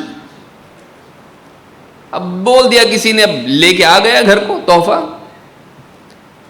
کہ اگر انسان پازیٹیو سوچے نا تو پوری دنیا مل کے اس کے حساب سے صحیح ہوتا چلا جاتا ہے. کیسے؟ اپنے آپ. یہ کیا ہے؟ اسلام یہ نہیں ہے. اسلام یہ ہے کہ انسان اللہ سے اچھا گمان رکھے، اللہ اس کے گمان کے مطابق اس کے ساتھ معاملہ کرتا ہے. اپنے آپ نہیں ہوتا ہے، یہ اللہ کرتا ہے. یہ نہیں کہ کائنات اس کے لیے، پوری یونیورس تمہارے لیے ایکٹیو ہو گئی ہے تمہارے پازیٹیو ایٹیٹیوڈ کی وجہ سے. کہاں سے لایا؟ کچھ بھی بولیں گے. پڑھ رہا بزنس ایڈمنسٹریشن کی بک میں، پرسنالٹی ڈیولپمنٹ کی بکس میں اور سیلف ہیلپ بکس میں. اور کچھ بھی کامیاب ہونا ہے تو اپنا ایٹیٹیوڈ صحیح کرو. تمہارا ذہن اگر پازیٹیو ہوگا پوری یونیورس تمہارے لیے کیا کرے گی؟ کامیابی کو لا کے تمہارے قدموں میں رکھ دے گی. کون سی یونیورس؟ یونیورس کرتی ہے ایسا. ستارے، چاند، سورج سب مل کے تمہارے لیے کوشش کر رہے ہیں، ہوائیں، بادل سب مل کے تمہارے لیے کوشش کر رہے ہیں. اللہ تعالیٰ چاہے گا تو ہوگا، نہیں تو نہیں ہوگا. ایک آدمی نے کہا، اللہ کے رسول صلی اللہ علیہ وسلم کے زمانے میں ایک شخص نے کہا ما شاء اللہ و ما شئت، اے نبی جو اللہ چاہے جو آپ چاہیں. خالی آپ چاہے بھی نہیں بولا، اللہ کو پہلے بول رہے ہیں جو اللہ چاہے اور آپ چاہیں. آپ نے فرمایا اجعلتنی واللہ عدلا، مجھ کو اللہ کے برابر کرتا ہے؟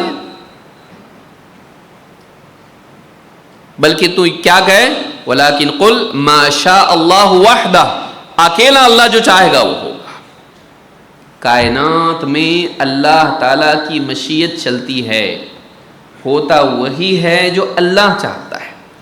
اللہ کے دینے سے ملتا ہے، اللہ روک لے تو نہیں ملتا. اللہ تعالیٰ چاہے تو ملتا، نہیں چاہے تو نہیں ملتا. مومن کا عقیدہ یہ ہونا چاہیے، مومن کا عقیدہ یہ ہونا چاہیے.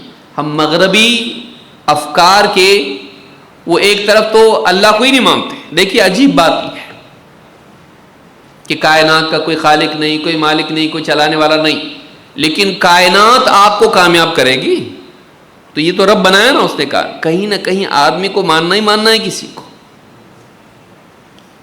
یا پھر آدمی یہ کہے دہریت کی طرف چلا جائے، یا الحاد کی طرف چلا جائے کہ کائنات اپنے آپ بن گئی.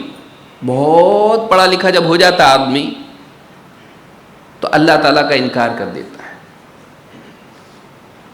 یہ دکھتا ہے، وہ دکھتا ہے، وہ دکھتا ہے، اللہ نہیں دکھتا ہے. تو سائنٹیفکلی کیسے پروو کریں گے اللہ ہے؟ بغیر دیکھے کیسا مانیں گے؟ یہ تو اندھ شردھا ہے نا، سپرسٹیشن ہے اللہ کو ماننا. اب دیکھتا ہے مغرب میں جاتا ہے، آکسفورڈ میں جا کے پڑھ رہا ہے، کیمبرج میں جا کے پڑھ رہا ہے، سمجھتا ہے وہاں لوگ عقل مند ہوتے ہیں. ضروری ہے بھائی، جاہل پوری دنیا میں انٹرنیشنل جہالت، صرف ہمارے یہاں نہیں ہے. اور جہالت صرف پڑھے لکھوں میں نہیں ہوتی، ان پڑھ لوگوں میں نہیں ہوتی ہے. پڑھے لکھوں کی جہالت زیادہ ایڈوانسڈ ہوتی ہے. اور آج آپ ان ملکوں میں دیکھیے جو بہت زیادہ ترقی یافتہ ہیں، وہاں گندگی یہاں کے مقابلے بہت سارے معاملات میں بہت زیادہ ہے، اور وہ خود اس کی وجہ سے پریشان ہیں. وہ ایسی مصیبت کھڑے کرتے ہیں کہ اس سے نپٹنے کی ان میں ہی طاقت نہیں ہوتی ہے. نئے نئے ایشوز وہ خود کریٹ کرتے ہیں. آگے اس پر بھی ہم لوگ آئیں گے. تو دہریت یہ پڑھے لکھے طبقے میں آتی ہے کہ میں گاڈ کو نہیں مانتا، کوئی خالق نہیں، سب اپنے آپ بن گیا، سب اپنے آپ بن گیا. کیوں؟ کیونکہ اللہ دکھائی نہیں دیتا ہے. اللہ دکھائی نہیں دیتا ہے، لیکن کائنات تو دکھائی دیتی ہے نا. اس کا بنانے والا کوئی نہیں ہے، بنانے والا ہے، بنانے والا ہے، اپنے آپ نہیں بنتا ہے. کوئی کہے یہ مائک اپنے آپ بن گیا، یہ موبائل اپنے آپ بن گیا، اور یہ سب چیزیں اپنے آپ بن گئی، مانتا ہے کوئی نہیں. اور روبوٹ بتا دے کوئی، سب سے ایڈوانسڈ روبوٹ لا کے کھڑا کر دیا ہمارے سامنے، اور کوئی آدمی گاؤں کا دیہاتی آ کے بولے آپ لوگ بولتے ہیں انسان اپنے آپ بن گیا، یہ بھی اپنے آپ بن گیا ہوگا، مانیں گے؟ انسان اس سے زیادہ ایڈوانسڈ ہے اور اس کو دیکھ کے وہ بنایا گیا ہے. ڈھانچہ بھی اس کا کاپیڈ ہے, کاپی رائٹ انسان کا, ہاں کاپی کر لیا اس نے اس کو. آنکھ, کان, زبان, ہاتھ, پاؤں سب کاپی کیا اس کو. اور انسان کی پوری برین کا فنکشننگ, اس کے ہارٹ اور اس کے جسم کے اعتبار سے سارا فنکشننگ دیکھ کے اس کے جوڑ, اس کے سب کچھ, اس کے سارا نظام اس کا بنایا ہوا ہے, اس کو دیکھ کے بنایا ہے. تو کاپی بنانے کے لیے تو چاہیے ایکسپرٹس, ہائیلی انٹلیکچوئلس, اس کے لیے محنت کرنے والے چاہیے. اور اوریجنل بنانے کے لیے کوئی نہیں چاہیے, وہ اپنے آپ بن جاتا ہے. بس ایسے ہی یہاں سے ایک نیوٹرون آیا, پروٹون آیا, الیکٹران آیا اور سیلز جمع ہو گئے اور اپنے آپ بن گیا. اور اس کے لیے چائنا سے یہ آیا, امریکہ سے, اپنے آپ نہیں بناؤ, نہیں بنتا ایسا کیسا ہوتا ہے.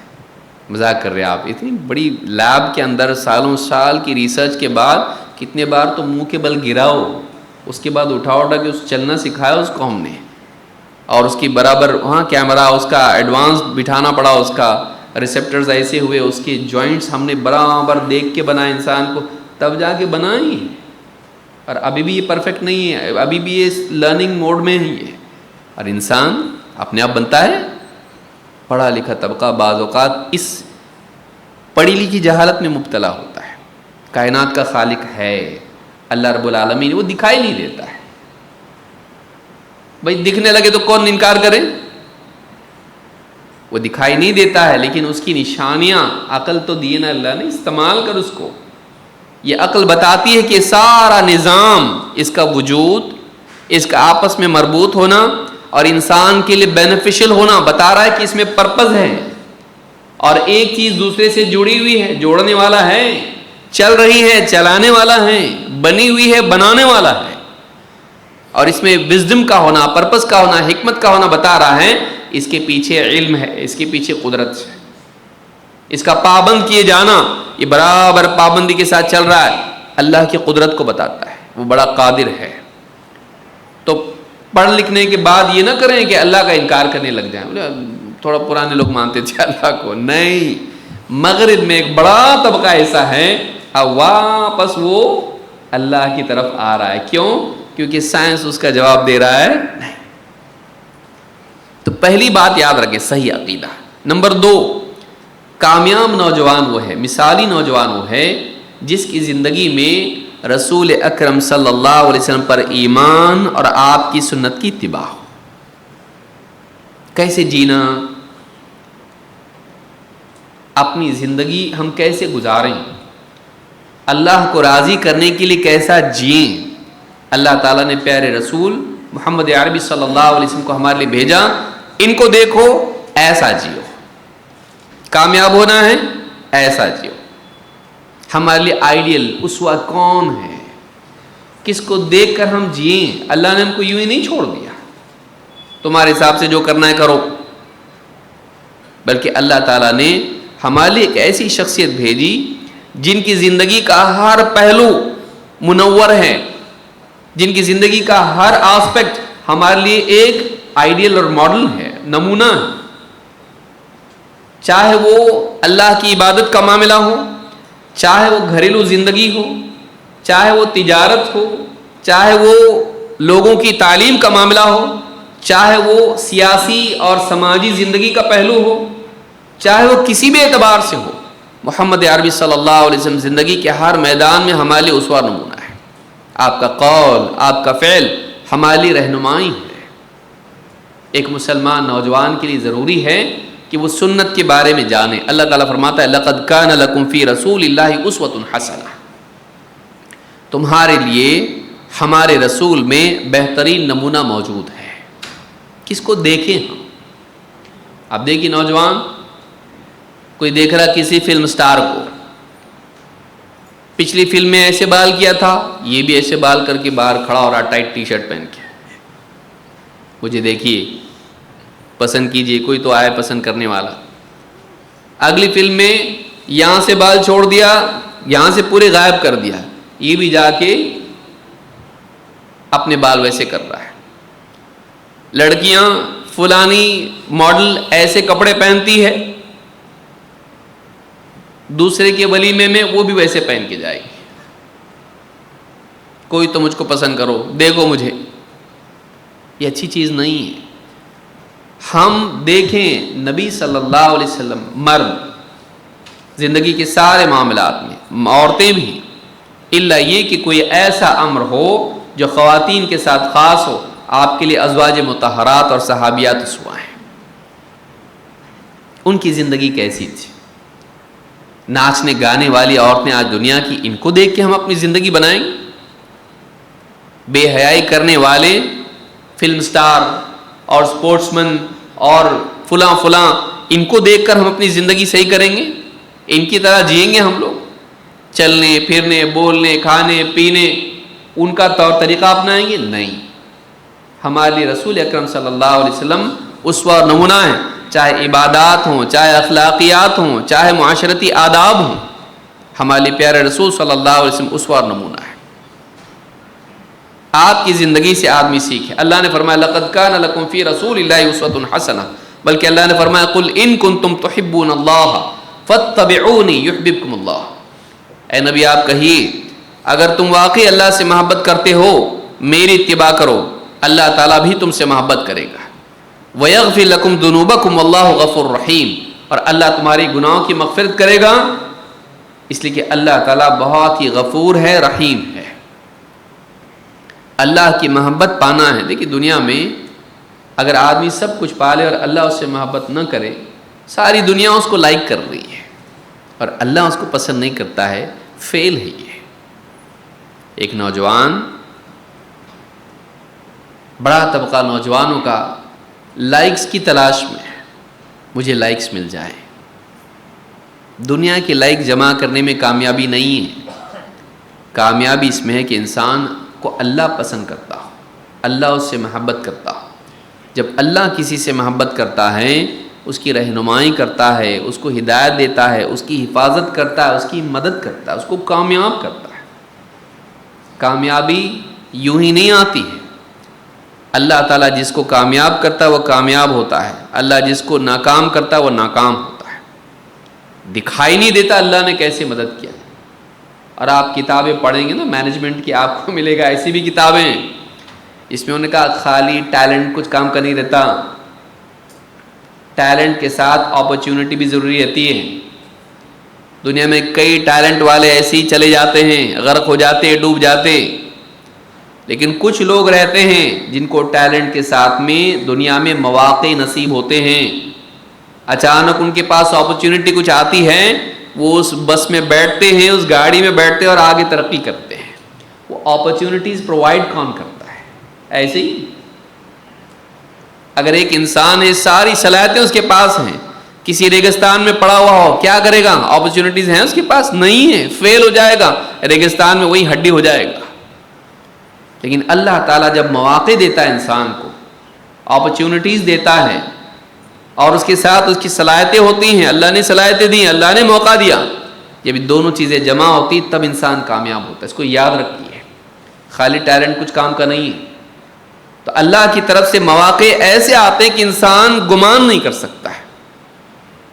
وَمَن يَتَّقِ اللَّهَ يَجْعَل لَّهُ مَخْرَجًا وَيَرْزُقْهُ مِنْ حَيْثُ لَا يَحْتَسِبُ. جو اللہ تعالیٰ سے ڈرتا ہے، اللہ تعالیٰ کا تقوی اختیار کرتا ہے، اللہ تعالیٰ اس کے لیے مصیبت سے نکلنے کا راستہ بناتا. وہ پھنسا ہوا ہے، اس کو اللہ تعالیٰ باہر نکالنے کا راستہ بتاتا ہے. اور وَيَرْزُقْهُ مِنْ حَيْثُ لَا يَحْتَسِبُ، اللہ تعالیٰ اس کے لیے غیب سے، اللہ تعالیٰ ایسی جگہ سے اس کو رزق دیتا ہے جہاں سے اس کا گمان بھی نہ ہو. اس کی سیٹنگ کے باہر سے اللہ اس کو دیتا ہے، اس کے کیلکولیشن سے باہر اللہ اس کو دیتا ہے. اللہ کہاں سے راستہ نکالے گا بول نہیں سکتے. تو لہٰذا یہ چاہیے کہ انسان اللہ کو راضی کرے، پھر اللہ اس کے لیے راستہ کھولتا ہے. لیکن اللہ راستہ اس کے لیے کھولتا ہے جو اللہ کی پسند والی زندگی جیتا ہے. اور اللہ کی پسند والی زندگی کون سی ہے؟ محمد الرسول اللہ صلی اللہ علیہ وسلم. اللہ نے خود بتایا لقد کان لکم فی رسول اللہ اسوۃ حسنہ. اچھا اسوہ تمہارے لیے رسول کی زندگی میں. اچھی زندگی جینا چاہتے ہو، ان کو دیکھو، ہمارے رسول کو دیکھو. یہ بہتر زندگی جس کو اللہ پسند کرتا ہے، ایسی جیو گے اللہ تم کو پسند کرے گا۔ اللہ کے محبوب کی سنتوں کو اپنانا اللہ کی محبوبیت کے پانے کا یقینی ذریعہ ہے۔ رسول اکرم صلی اللہ علیہ وسلم کی سنتوں کی اتباع اللہ تعالیٰ کی محبت کو پانے کا راستہ ہے۔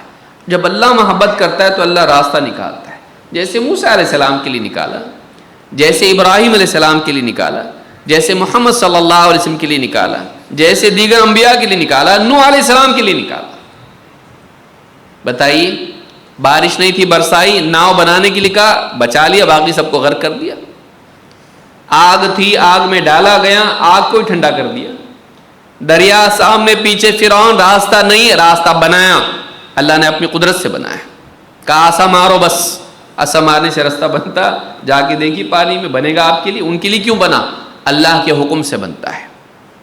اللہ چاہے تو لاٹھی مارنے سے پانی میں راستہ بناتے ہیں۔ جب آدمی اللہ کا ہو جاتا ہے، اللہ کی مرضیات کے مطابق جینے لگتا ہے، اللہ کی پسند کے مطابق اپنی زندگی بنا لیتا ہے، پھر اللہ تعالیٰ اس کی چاہتوں کو پورا کرتا ہے، اس کی حفاظت کرتا ہے، اس کی مدد کرتا ہے۔ آج ہم چاہتے ہیں کہ اللہ ہماری مدد کرے، ہماری زندگی کیسی ہے، ہم کس کے راستے پر چل رہے ہیں، ہم کس کی سنتوں کے مطابق جی رہے ہیں، ہم کس کا اسوہ بنے ہوئے ہیں۔ ہم اپنی زندگی میں دیکھیں، کھانا پینا، سونا جاگنا، اٹھنا بیٹھنا، بولنا چلنا پھرنا، ہماری نماز سے لے کے ہمارے روزے اور ہماری عبادات اور ہمارا لوگوں سے معاملہ کس کے طریقے پر ہے، ہم کس کے مطابق جی رہے ہیں، کس کی سنت کے مطابق جی رہے ہیں۔ یہ بہت ضروری ہے کہ سنت کے مطابق عقیدہ، سنت کے مطابق عمل ہے، اور ہماری زندگی میں نبی صلی اللہ علیہ وسلم کی بات کی تعظیم ہو۔ آپ کی تعلیمات پر ہم کسی اور کو ترجیح نہیں دیں گے۔ نبی کا فیصلہ آ جائے، ماننا ہی ماننا ہے، انکار نہیں یہ عقل کے خلاف حدیث ہے، ہم نہیں مانتے۔ آپ کی عقل کے خلاف ہے، آپ کی عقل کامل ہے؟ ہر سال تو آپ اپ گریڈ ہوتے رہتے ہو، کل کے ڈیسیجنز آج پچھتاتے ہو، تو آپ کے ڈیسیجن آپ کی عقل کے اندر سے تھے یا باہر سے؟ تو آپ کی عقل نے جو فیصلے کیے آپ پچھتا رہے نا اس پہ، اگر وہ عقل کامل ہوتی تو نہیں پچھتاتے۔ تو آپ اس عقل کی بنیاد پر جو ہر سال ترقی کرتی رہتی ہے، اللہ کی نبی صلی اللہ علیہ وسلم کی باتوں کو آپ اس کی بنیاد پر فیصلہ کرو گے صحیح کہ غلط، جو خود جس کو علاج کی ضرورت ہے۔ اللہ کے رسول صلی اللہ علیہ وسلم کی حدیث سائنس سے ٹکراتی ہے، حدیث نہیں مانتے ہم اس کو۔ نبی کی بات، نبی کی سنت، نبی کی حدیث صلی اللہ علیہ وسلم ماننا ہی ماننا ہے، سمجھ میں آئے نہ آئے، عقل میں آئے نہ آئے۔ اگر واقعی معتبر بات ہے اس کو ماننا ہے۔ آج عقل میں نہیں آ رہی، کل آئے گی۔ آپ کی باتیں آپ کے بچے کی عقل میں آتی نہیں آتی ہے، کل وہ بڑا ہوگا اس کی عقل میں آئے گی۔ تو بعض اوقات ایک بات عقل میں نہیں آتی، قصور بات کا نہیں عقل کا ہوتا ہے، کیونکہ عقل ابھی اتنی میچور نہیں ہے۔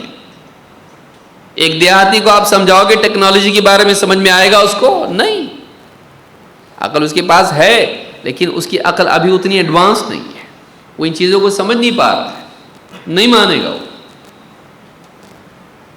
تو ہماری عقل کامل ہے، ہم کو کس نے بتایا ہے؟ اور ہم رسول کی بات کو جانچیں گے صحیح ہے کہ نہیں ہے، عقل میں نہیں آ رہی اس لیے۔ سائنس کی بنیاد پر سائنس خود ترقی کر رہا ہے، کل تک کچھ باتیں صحیح تھی، آج غلط ہو گئی، آج کچھ باتیں غلط مانی جا رہی، کل کو صحیح ثابت ہوں گی۔ تو ہم کو اس کی بنیاد پر رسول کی باتیں جو اللہ کی طرف سے آئی ہیں ان کا انکار نہیں کرنا چاہیے۔ اللہ تعالیٰ فرماتا ہے وَمَا كَانَ لِمُؤْمِنٍ وَلَا مُؤْمِنَةٍ اذا قضى الله ورسوله امرا ان يكون لهم الخيرة من امرهم ومن يعص الله ورسوله فقد ضل ضلالا مبينا۔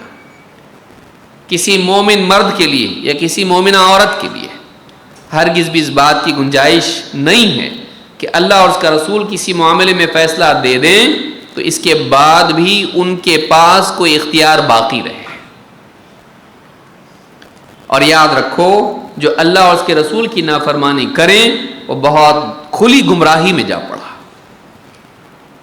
اللہ اور اس کے رسول کے فیصلے کا انکار نہیں کیا جاتا ہے، اور فیصلہ کبھی ہماری عقل میں نہیں آتا اور کبھی ہماری چاہت کے مطابق نہیں ہوتا۔ بعض نوجوان، داڑھی قرآن میں ہے کیا؟ داڑھی کا حکم قرآن میں نہیں تو امپورٹنٹ نہیں ہے۔ یا میوزک کے بارے میں قرآن میں منع کدھر ہے؟ حرام ہے کیا؟ ایسا کبیرہ گناہ ہے کیا؟ عذاب کی دھمکی اس پر ہے کیا؟ جب انسان کو کچھ کرنا ہوتا ہے یا کچھ چھوڑنا ہوتا ہے تو کاغذ کی کشتی میں بھی سوار ہو جاتا ہے۔ ہاں، جب دل میں کوئی بات بیٹھ جاتی ہے تو اس کے لیے دلیل کتنی بھی فلمسی ہو، کتنی بھی ایسی کمزور ہو، وہ دلیل ایسی لگتی جو نیا پار لگائے گی۔ اللہ اور اس کے رسول کی بات، اگر کوئی حکم آئے اس کی کوئی فضیلت نہ ہو تب بھی حکم ہے، ماننا پڑے گا۔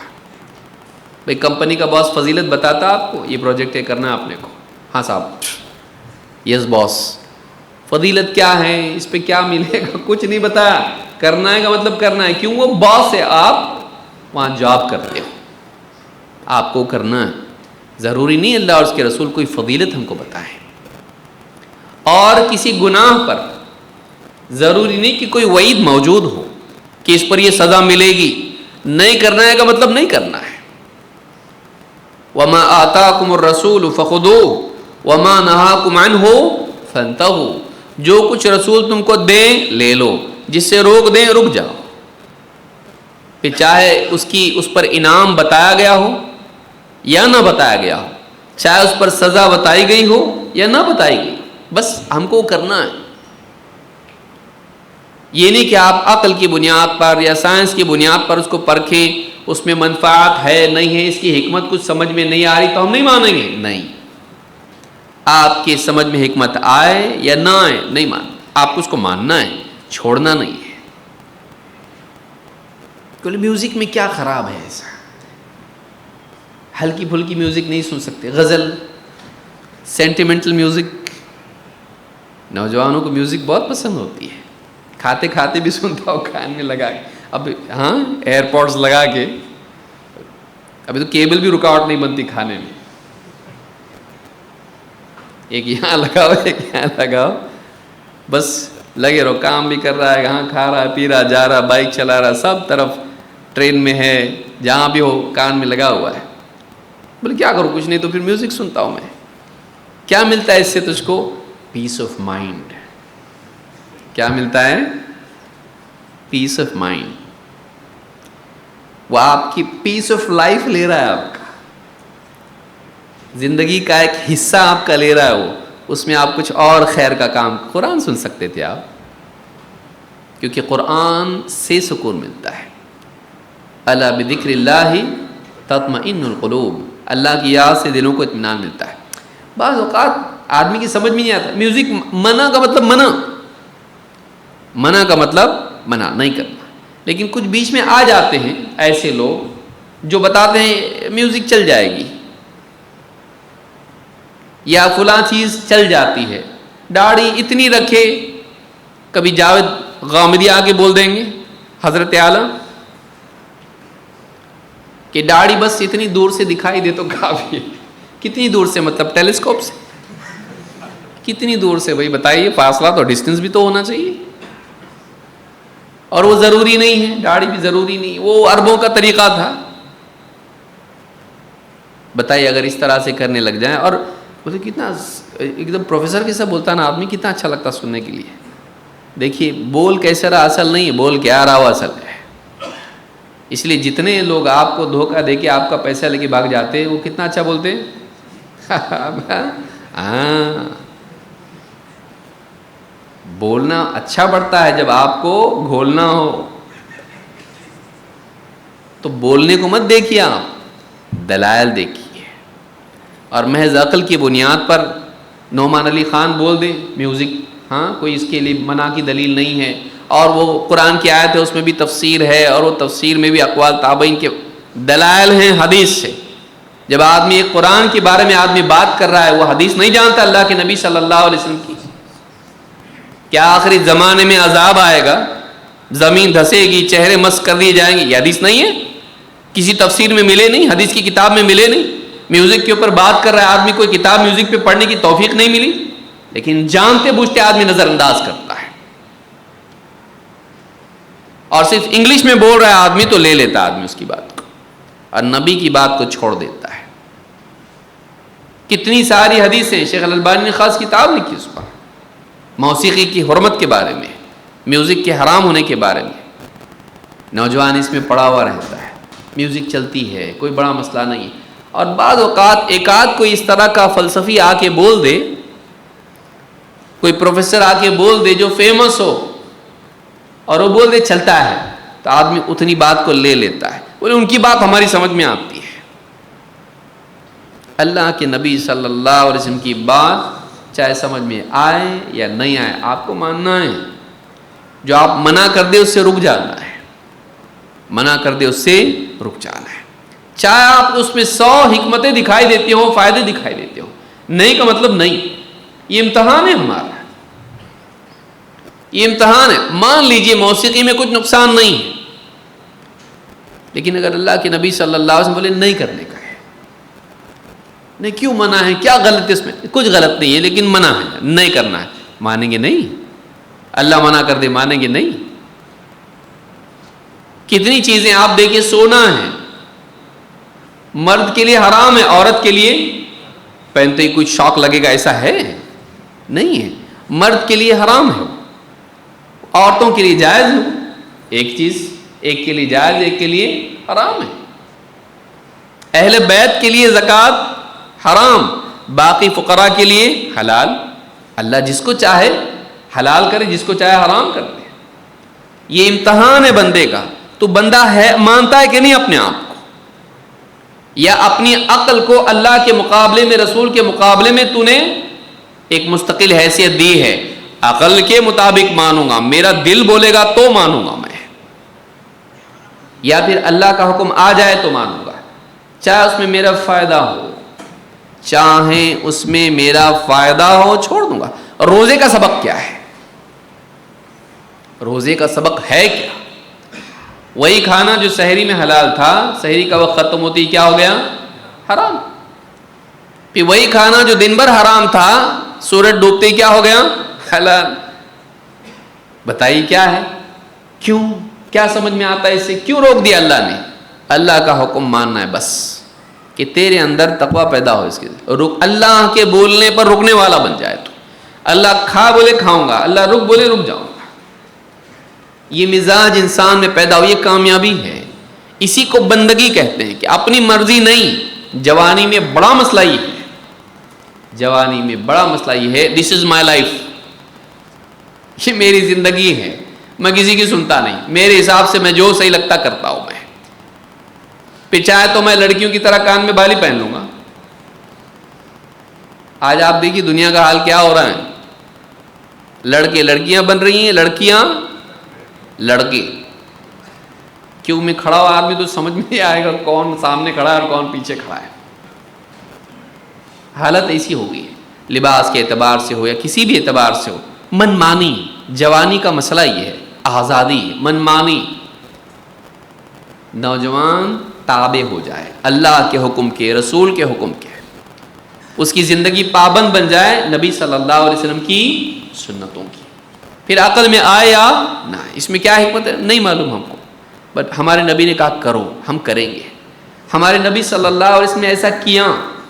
ابو ہریرہ رضی اللہ عنہ کے پاس آدمی آئے، کہا یہ کیا وجہ ہے کہ ہم کچھ نمازیں جہرن پڑھتے ہیں، کچھ سرن. فجر کی آواز سے پڑھتا ہے امام، مغرب کی بھی ایسے ہی اور عشاء کی بھی ویسے ہی، لیکن ظہر اثر ویسی نہیں ہے. خاموش. کیوں ایسا؟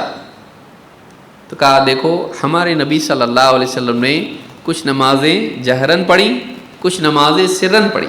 جو آپ نے جہرن پڑھی ہم جہرن پڑھ کے سناتے ہیں، اور جو آپ نے سرن پڑھی ہم ان کو سرن پڑھتے ہیں. بس جواب ہی.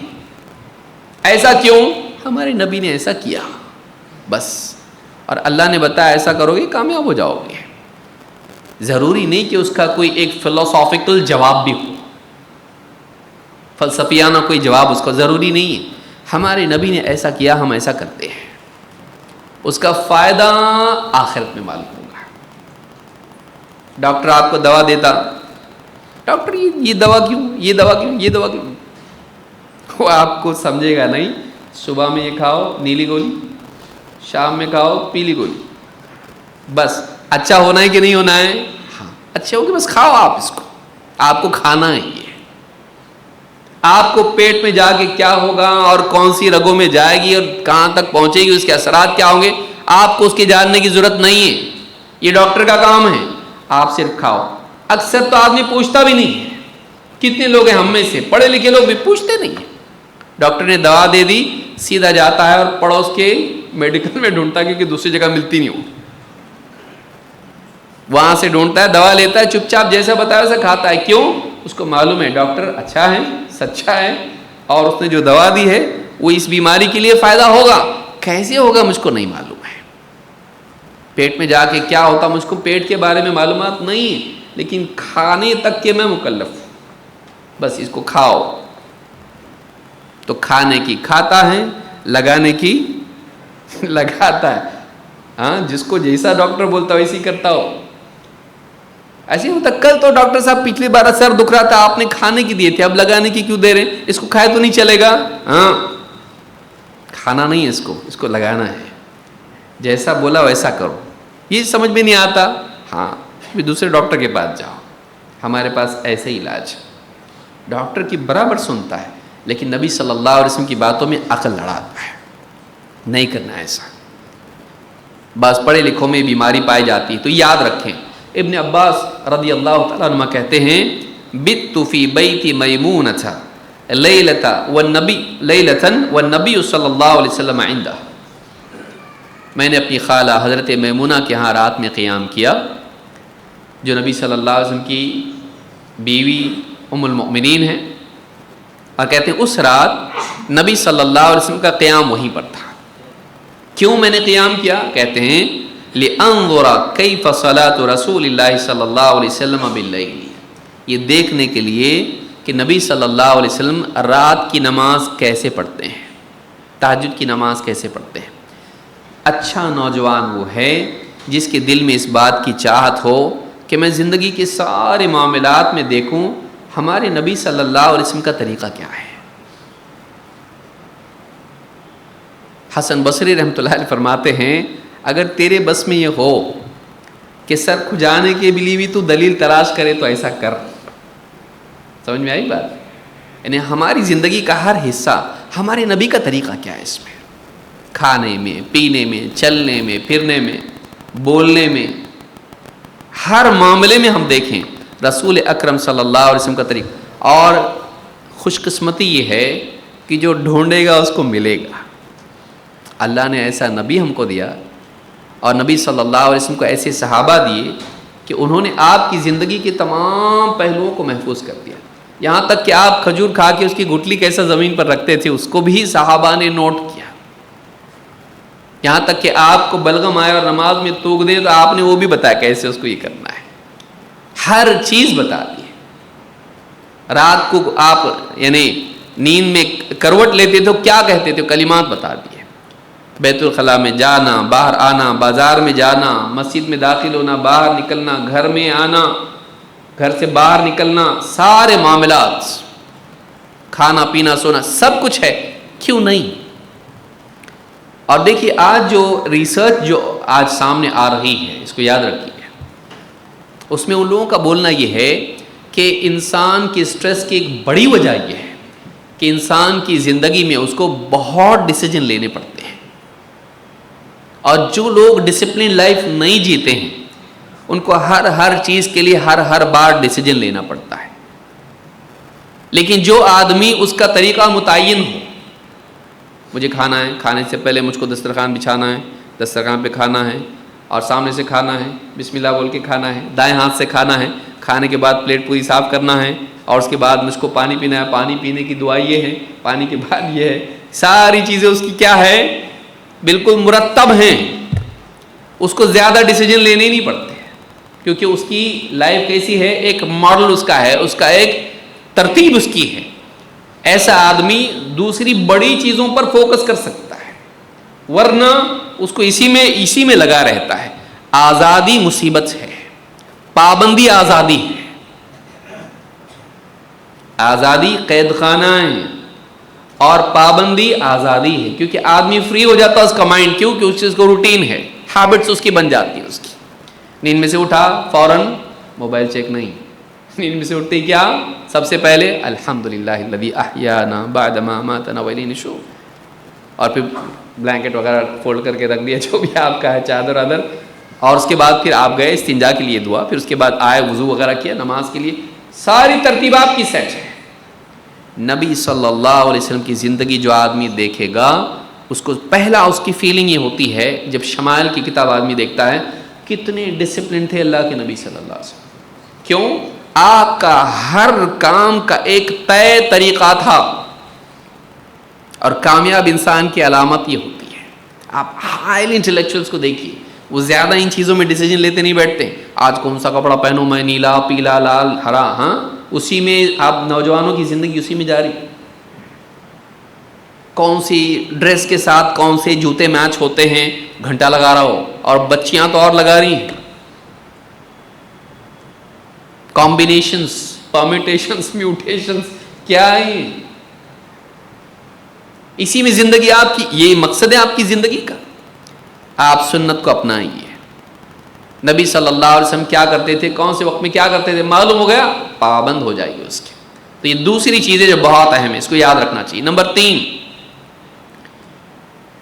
دین پہ چلنے میں ایک تو عقیدہ ہے، دوسری سنت ہے، اور تیسری چیز ہے سلف کا منہج.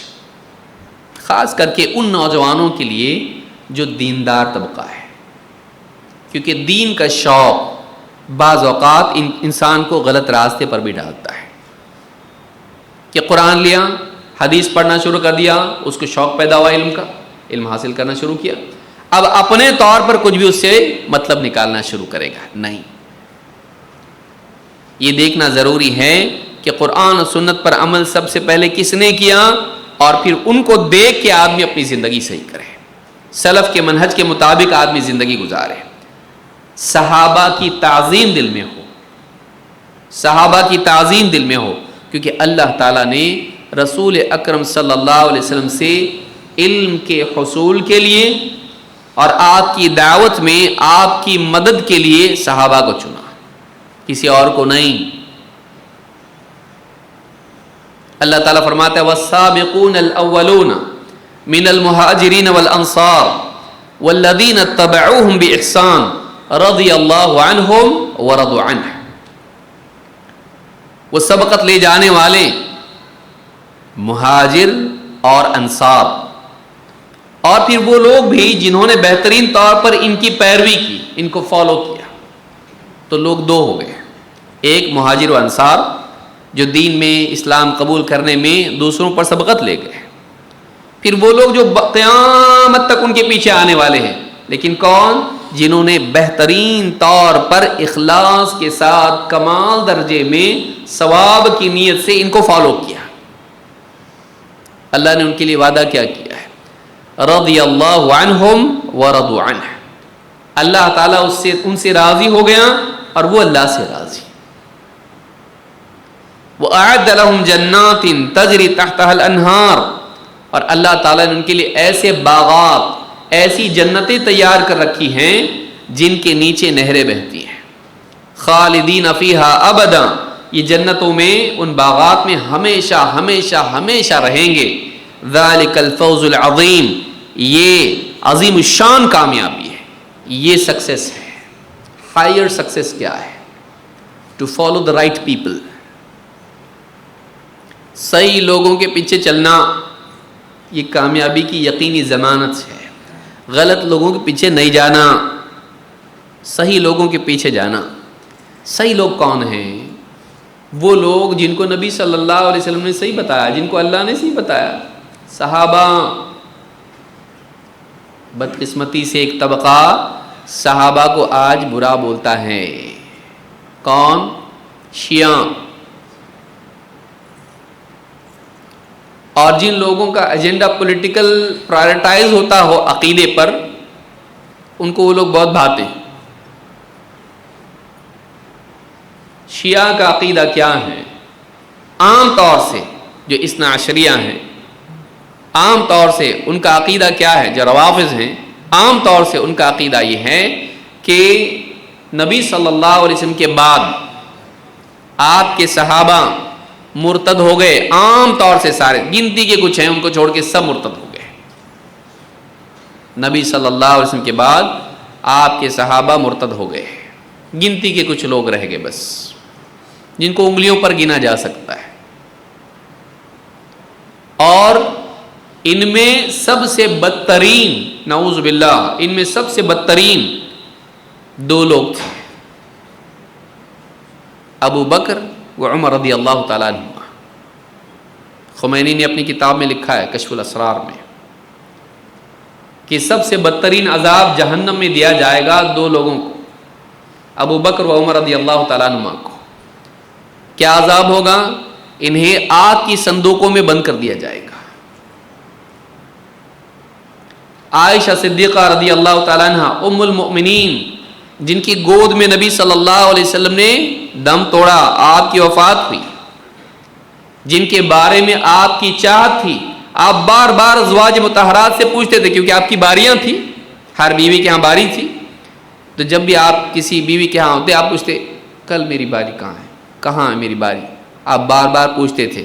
صحابیات نے، ام المؤمنین، جتنے بھی امہات المؤمنین ہیں، انہوں نے سمجھ لیا کہ آپ یہ جاننا چاہ رہے ہیں کہ عائشہ کی باری کب آئے گی، تو سب نے طے کر دیا اللہ کے رسول آپ اس مرض میں ہیں، آپ حضرت عائشہ ہی کے ہاں رہیں گے۔ سب نے اگری کیے اس سے، کیونکہ آپ کی چاہت یہ تھی کہ آپ حضرت عائشہ رضی اللہ تعالیٰ کے ہاں رہیں۔ نبی کی چاہت آخری وقت میں، اللہ نے نہیں بتایا یہ ٹھیک نہیں ہے۔ نبی صلی اللہ علیہ وسلم اتنی محبت، آخری وقت میں حضرت عائشہ صدیقہ رضی اللہ تعالیٰ نے دیکھا آپ مسواک چاہتے ہیں، کہا مسواک، کہاں، اشارے سے کہاں، آخری وقت مسواک لی اور کہا نرم کر کے دوں، ہاں کہا، تو آپ نے خود چبایا مسواک کو، نرم کر کے رسول صلی اللہ علیہ وسلم کو دیا۔ آپ نے وہی جو حضرت عائشہ کی چبائی ہوئی مسواک ہے، آپ نے اس سے مسواک کی آخری وقت میں۔ کہتی یہ میرے لیے بہت خوش قسمتی کی بات ہے، میرا لعاب آخری وقت میں نبی صلی اللہ علیہ وسلم کے لعاب سے اس کا ملاپ ہوا، کہ میری استعمال کی مسواک کو آپ نے استعمال کیا۔ سوچئے ان کے بارے میں کوئی کہے نعوذ باللہ کہ وہ ایک بری عورت تھی، ان کے اوپر زنا کی تہمت لگائے، اور کہ قرآن میں جو اللہ نے کہا ہے ان اللہ یأمرکم ان تذبحوا بقرہ، اللہ نے فرمایا کہ اللہ تعالیٰ کا حکم ہے تمہارے لیے کہ بقرہ ذبح کرو، تو کہتے ہیں کہ بقرہ سے مراد معلوم ہے کون ہے؟ عائشہ رضی اللہ تعالیٰ عنہ۔ یہ میں اس لیے کہہ رہا ہوں کہ دیکھیے انسان ہونے کے ناطے، مسلمان ہو، مشرک ہو، کافر ہو، ہم کو یہ سکھایا گیا ہے کہ ہم سب کے ساتھ رحم کا معاملہ کریں۔ ارحموا من فی الارض یرحمکم من فی السماء، تم زمین والوں پر رحم کرو، آسمان والا تم پر رحم کرے گا۔ ہم کسی کے ساتھ ظلم و زیادتی کی دعوت نہیں دیتے، لیکن دینی غیرت بھی تو کوئی چیز ہے۔ صحابہ کا مقام، اگر صحابہ کا مقام ختم کر دیا جائے، صحابہ غیر معتبر ہو جائیں، آپ کے پاس جو قرآن پہنچا، آپ کے پاس جو حدیث پہنچی، اس کا اعتماد ختم ہو جائے گا۔ اگر یہی مسلمان نہیں تھے، یہی بھروسے کے لائق نہیں تھے، تو آپ کا دین کیا بھروسے کے لائق ہے؟ روافض کی طرف سے یہ بہت بڑا غلط اقدام یہ ہوا کہ انہوں نے صحابہ کے بارے میں ایسی باتیں کہیں جو کسی قوم نے اپنے بڑوں کے بارے میں نہیں کہی۔ یہ سب کے سب مرتد ہو گئے، ایسے نبی کے ساتھی تھے جن کی تعریف قرآن میں اللہ کرا، نعوذ باللہ اللہ کو بھی نہیں معلوم کہ 1500 صحابہ ہیں بیت رضوان میں، اور اللہ تعالیٰ ان کے لیے کہہ رہا لقد رضی اللہ عن الذین عن المؤمنین اذ یبایعونک تحت الشجرہ، اللہ راضی ہوگا ایمان والوں سے جب وہ آپ سے بیعت کر رہے تھے پیڑ کے نیچے، 1500 لوگ تھے وہ، اور یہ سب مرتد ہو گئے بعد میں، اور اللہ راضی ہو رہا ہے ان سے۔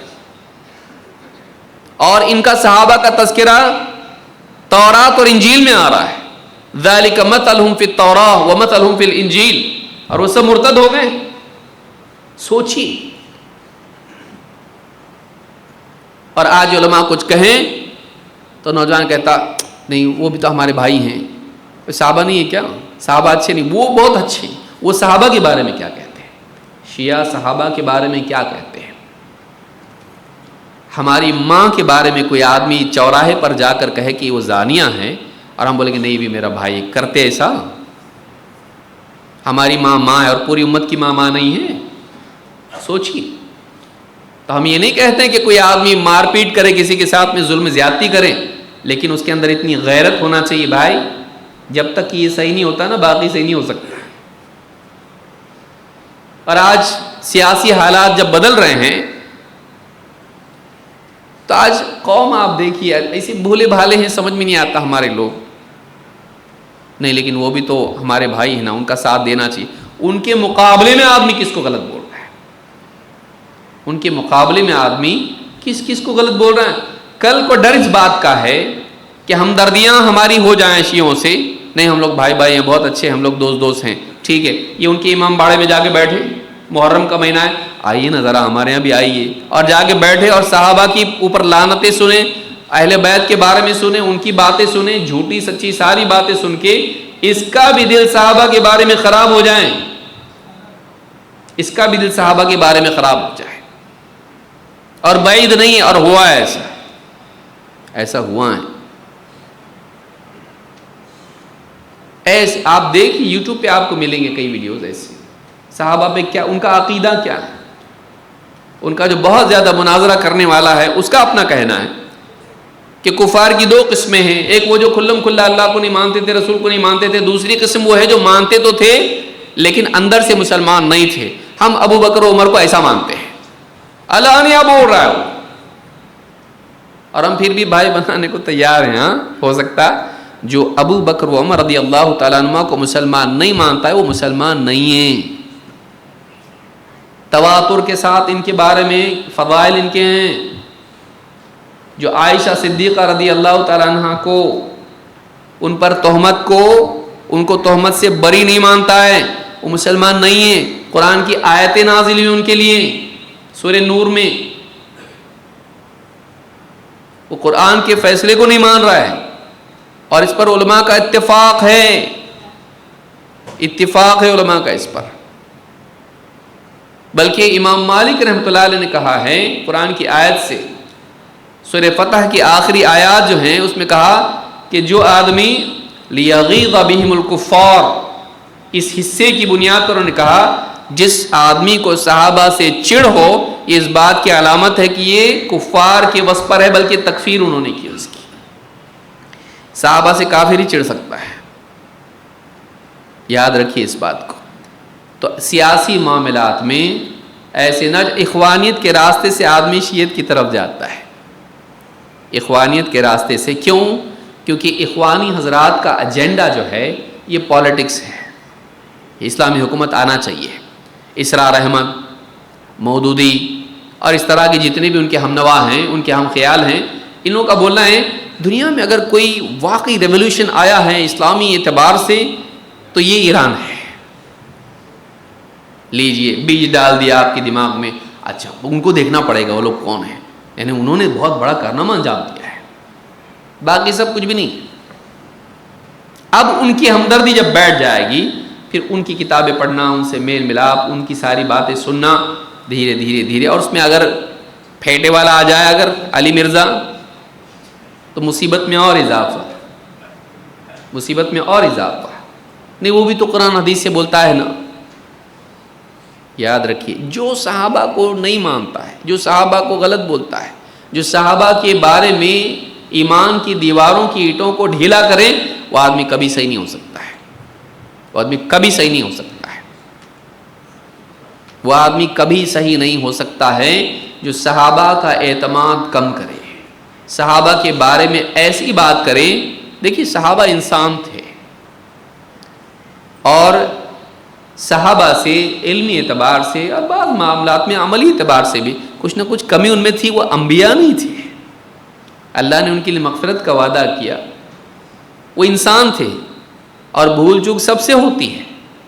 ہمارا بھی اعتقاد یہ نہیں ہے کہ صحابہ معصوم عن الخطا ہیں، ہم بھی مانتے ہیں ان سے بھی غلطیاں ہو سکتی ہیں، اور صحابہ ایک دوسرے پر نکیر بھی کرتے تھے غلطیوں پر. لیکن صحابہ کا تذکرہ جب ہم کریں تو ان کی کمیوں کے بارے میں اللہ سے مغفرت کی دعا کریں، ان کے بارے میں اچھا گمان رکھیں.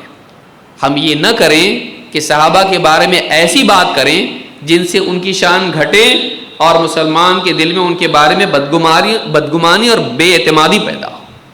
اس میں فرق ہوتا ہے. ہم بھی یہ مانتے ہیں کہ ان سے کمیاں ہوئی ہیں، وہ انسان تھے، صحابہ سے بھی کمیاں ہوتی ہیں، نبی صلی اللہ علیہ وسلم کے زمانے میں ہوئی. لیکن اس کا یہ مطلب نہیں کہ ہم کمیوں کو اس انداز میں بیان کریں کہ ان کا اعتماد کمزور ہو اور ان کے بارے میں دل میں بدگمانی پیدا ہو. ان کے بارے میں زبان درازی ہم نہیں کر سکتے، ان کی شان کو گھٹا نہیں سکتے، ان کے بارے میں بد کلامی نہیں کر سکتے. ہم اپنے ماں باپ کے بارے میں نہیں کرتے. کرتا ہے آدمی، گھر میں باپ نے غلطی کی تو چوراہے پہ جا کے بولتا ہے؟ نہیں بولتا ہے. نہیں، حق بات تو بولنا چاہیے نا. باپ نے ماں کو پیٹا، تھپڑ لگایا تو جا کے مسجد میں اعلان کرتا ہے، ممبر پہ بولتا ہے؟ نہیں بولتا ہے. صحابہ کے بارے میں جبکہ ان کی غلطیاں ایسی نہیں ہیں، وہ علمی اجتہادات ہیں ان کے، اور اجتہاد حاکم کا صحیح بھی ہوتا ہے، خطا بھی ہوتا ہے. ایک علم والی شخصیت مجتہد جب کسی معاملے میں اجتہاد کریں تو اجتہاد صواب بھی ہو سکتا ہے، خطا بھی ہو سکتا ہے. اور فتنے جب عام ہو جاتا ہے، خانہ جنگی جب عام ہو جاتی ہے، تو ایسی صورت میں جو فیصلے ہوتے ہیں اس میں غلطی کا امکان ہوتا ہے. وہ ہنگامی حالات ہوتے ہیں، اس میں بہت مشکل ہوتا ہے ڈیسیجن لینا، اس میں انسان معذور بھی قرار پاتا ہے. صحابہ اچھے لوگ تھے، لہذا شیعہ حضرات جو ہیں صحابہ کے اعتماد کو کمزور کرتے ہیں. ہمارے نزدیک صحابہ بہت ہی عظیم شخصیات تھیں، اور وہ کیسے عظیم نہیں ہوں گے جن کا تذکرہ اللہ تعالیٰ نے تورات اور انجیل میں کیا ان کے پیدا ہونے سے پہلے، اور ان کو ساتھی بنایا نبی صلی اللہ علیہ وسلم کا، اور جن کی تعریف قرآن میں مختلف مقامات پر کی. ان کے ایمان کی، اخلاص کی، تقوی کی، مجاہدے کی، سچائی کی اللہ نے دلیل دی. اب انہی کا اعتماد ختم کر دیا جائے؟ نہیں. تو یاد رکھیے، کوئی نوجوان صحیح نہیں ہو سکتا ہے جب تک کہ وہ صحابہ کو قابل اعتماد نہ مانے، صحابہ کا احترام نہ کریں، صحابہ کی تعظیم نہ کریں. ان کو نبی کا مرتبہ نہیں دیں گے، لیکن نبی صلی اللہ علیہ وسلم نے ان کو اپنے سب سے قریب رکھا، اللہ نے ان کو قریب کیا، نبی صلی اللہ علیہ وسلم کیا. ان کا احترام ضروری ہے. بعد میں جتنے بھی آنے والے ہیں، بڑے سے بڑے، صحابہ کے برابر نہیں ہو سکتے. بعد میں جتنے بھی بڑے سے بڑی شخصیات آئیں گی، صحابہ کے برابر نہیں ہو سکتے. اللہ کے نبی صلی اللہ علیہ وسلم فرماتے ہیں، خیر الناس قرنی ثم الذین یلونہم ثم الذین یلونہم. سب سے بہترین لوگ وہ جو میرے دور کے ہیں، پھر وہ جو ان کے بعد، پھر وہ جو ان کے بعد. سب سے بہترین کون؟ صحابہ. یاد رکھیے، یہاں وہاں کے پروپیگنڈے سے متاثر نہ ہو. اس کو یاد رکھیے کہ ہمارے ہاں صحابہ کا مقام کیا ہے. کسی کے دھوکے میں نہ آئے، خاص کر کے حضرت معاویہ، حضرت ابوبکر صدیق رضی اللہ تعالیٰ عنہ، حضرت عمر فاروق رضی اللہ تعالیٰ عنہ، اسی طرح سے حضرت عائشہ صدیقہ رضی اللہ تعالیٰ عنہ، ابو ہریرہ رضی اللہ تعالیٰ عنہ، اور بھی صحابہ ہیں، عمرو بن عاص اور دوسرے صحابہ ہیں، مغیرہ رضی اللہ تعالیٰ عنہ. ان کے بارے میں آپ کو ملے گا کہ بہت غلط باتیں کہی گئی ہیں. سارے صحابہ کا احترام کرنا، اور ان کے اپنے مراتب ہیں، اور حضرت علی کا بھی ہمارے مرتبہ ہے، حضرت حسن و حسین کا بھی ہمارے مرتبہ ہے. لیکن یہ کہ ان سے بڑھ کر ابو بکر و عمر و عثمان ہیں رضی اللہ تعالیٰ عنہ اجمعین. یہ یاد رکھنا ضروری ہے. تو اللہ رب العالمین نے کامیابی ان کے لیے بیان کی جو صحابہ کی پیروی کرے. اللہ نے راضی ہونے کا اعلان ان کے بارے میں کیا جو صحابہ کی پیروی کرنے والے ہوں. یہ بنیاد ہے، یہ بنیاد ہے. میڈیا کے دور میں ان تین چیزوں میں گمراہ ہونا بہت آسان ہے. ایک، عقیدہ بگڑ جائے، مادیت کی طرف نوجوان چلے جائیں، شرکیات کرنے لگ جائیں. دو، ان کی زندگی میں نبی کی سنت کی بجائے منمانی مغربی افکار اور اسی طرح سے فلسفی اور اس طرح کی چیزیں آ جائیں. عقلانیت آ جائے، سائنس کی غلامی آ جائے، دوسری قوموں کی مشابہت آ جائے، تیسرا یہ کہ صحابہ کے بارے میں بدگمانی آ جائے، صحابہ کے بارے میں بدگمانی آئے، یا یہ کہ وہ قرآن و سنت کو اپنی عقل سے سمجھنے لگ جائیں، اس کی تطبیق اپنے دل سے کچھ بھی کرنے لگ جائیں۔ یہ تین بڑے فتنے ہیں جس کو ہم نے دیکھا، اور نوجوانوں کو ان سے بچنا چاہیے۔ اگر یہاں تک بچ گیا بہت اچھا ہے، اور کچھ چیزیں آگے آئیں گی انشاءاللہ۔ ہم لوگ اس کو وقت ہو گیا ہے ختم ہو گیا ہے انشاءاللہ۔ مغرب کی نماز کے بعد ان چیزوں کو بھی ہم دیکھیں گے۔ اللہ رب العالمین ہم سب کے بیٹھنے کو قبول فرمائیں اور ہم کو سیدھے راستے پر قائم رکھیں۔ اقول ھذا واستغفر اللہ لی ولکم۔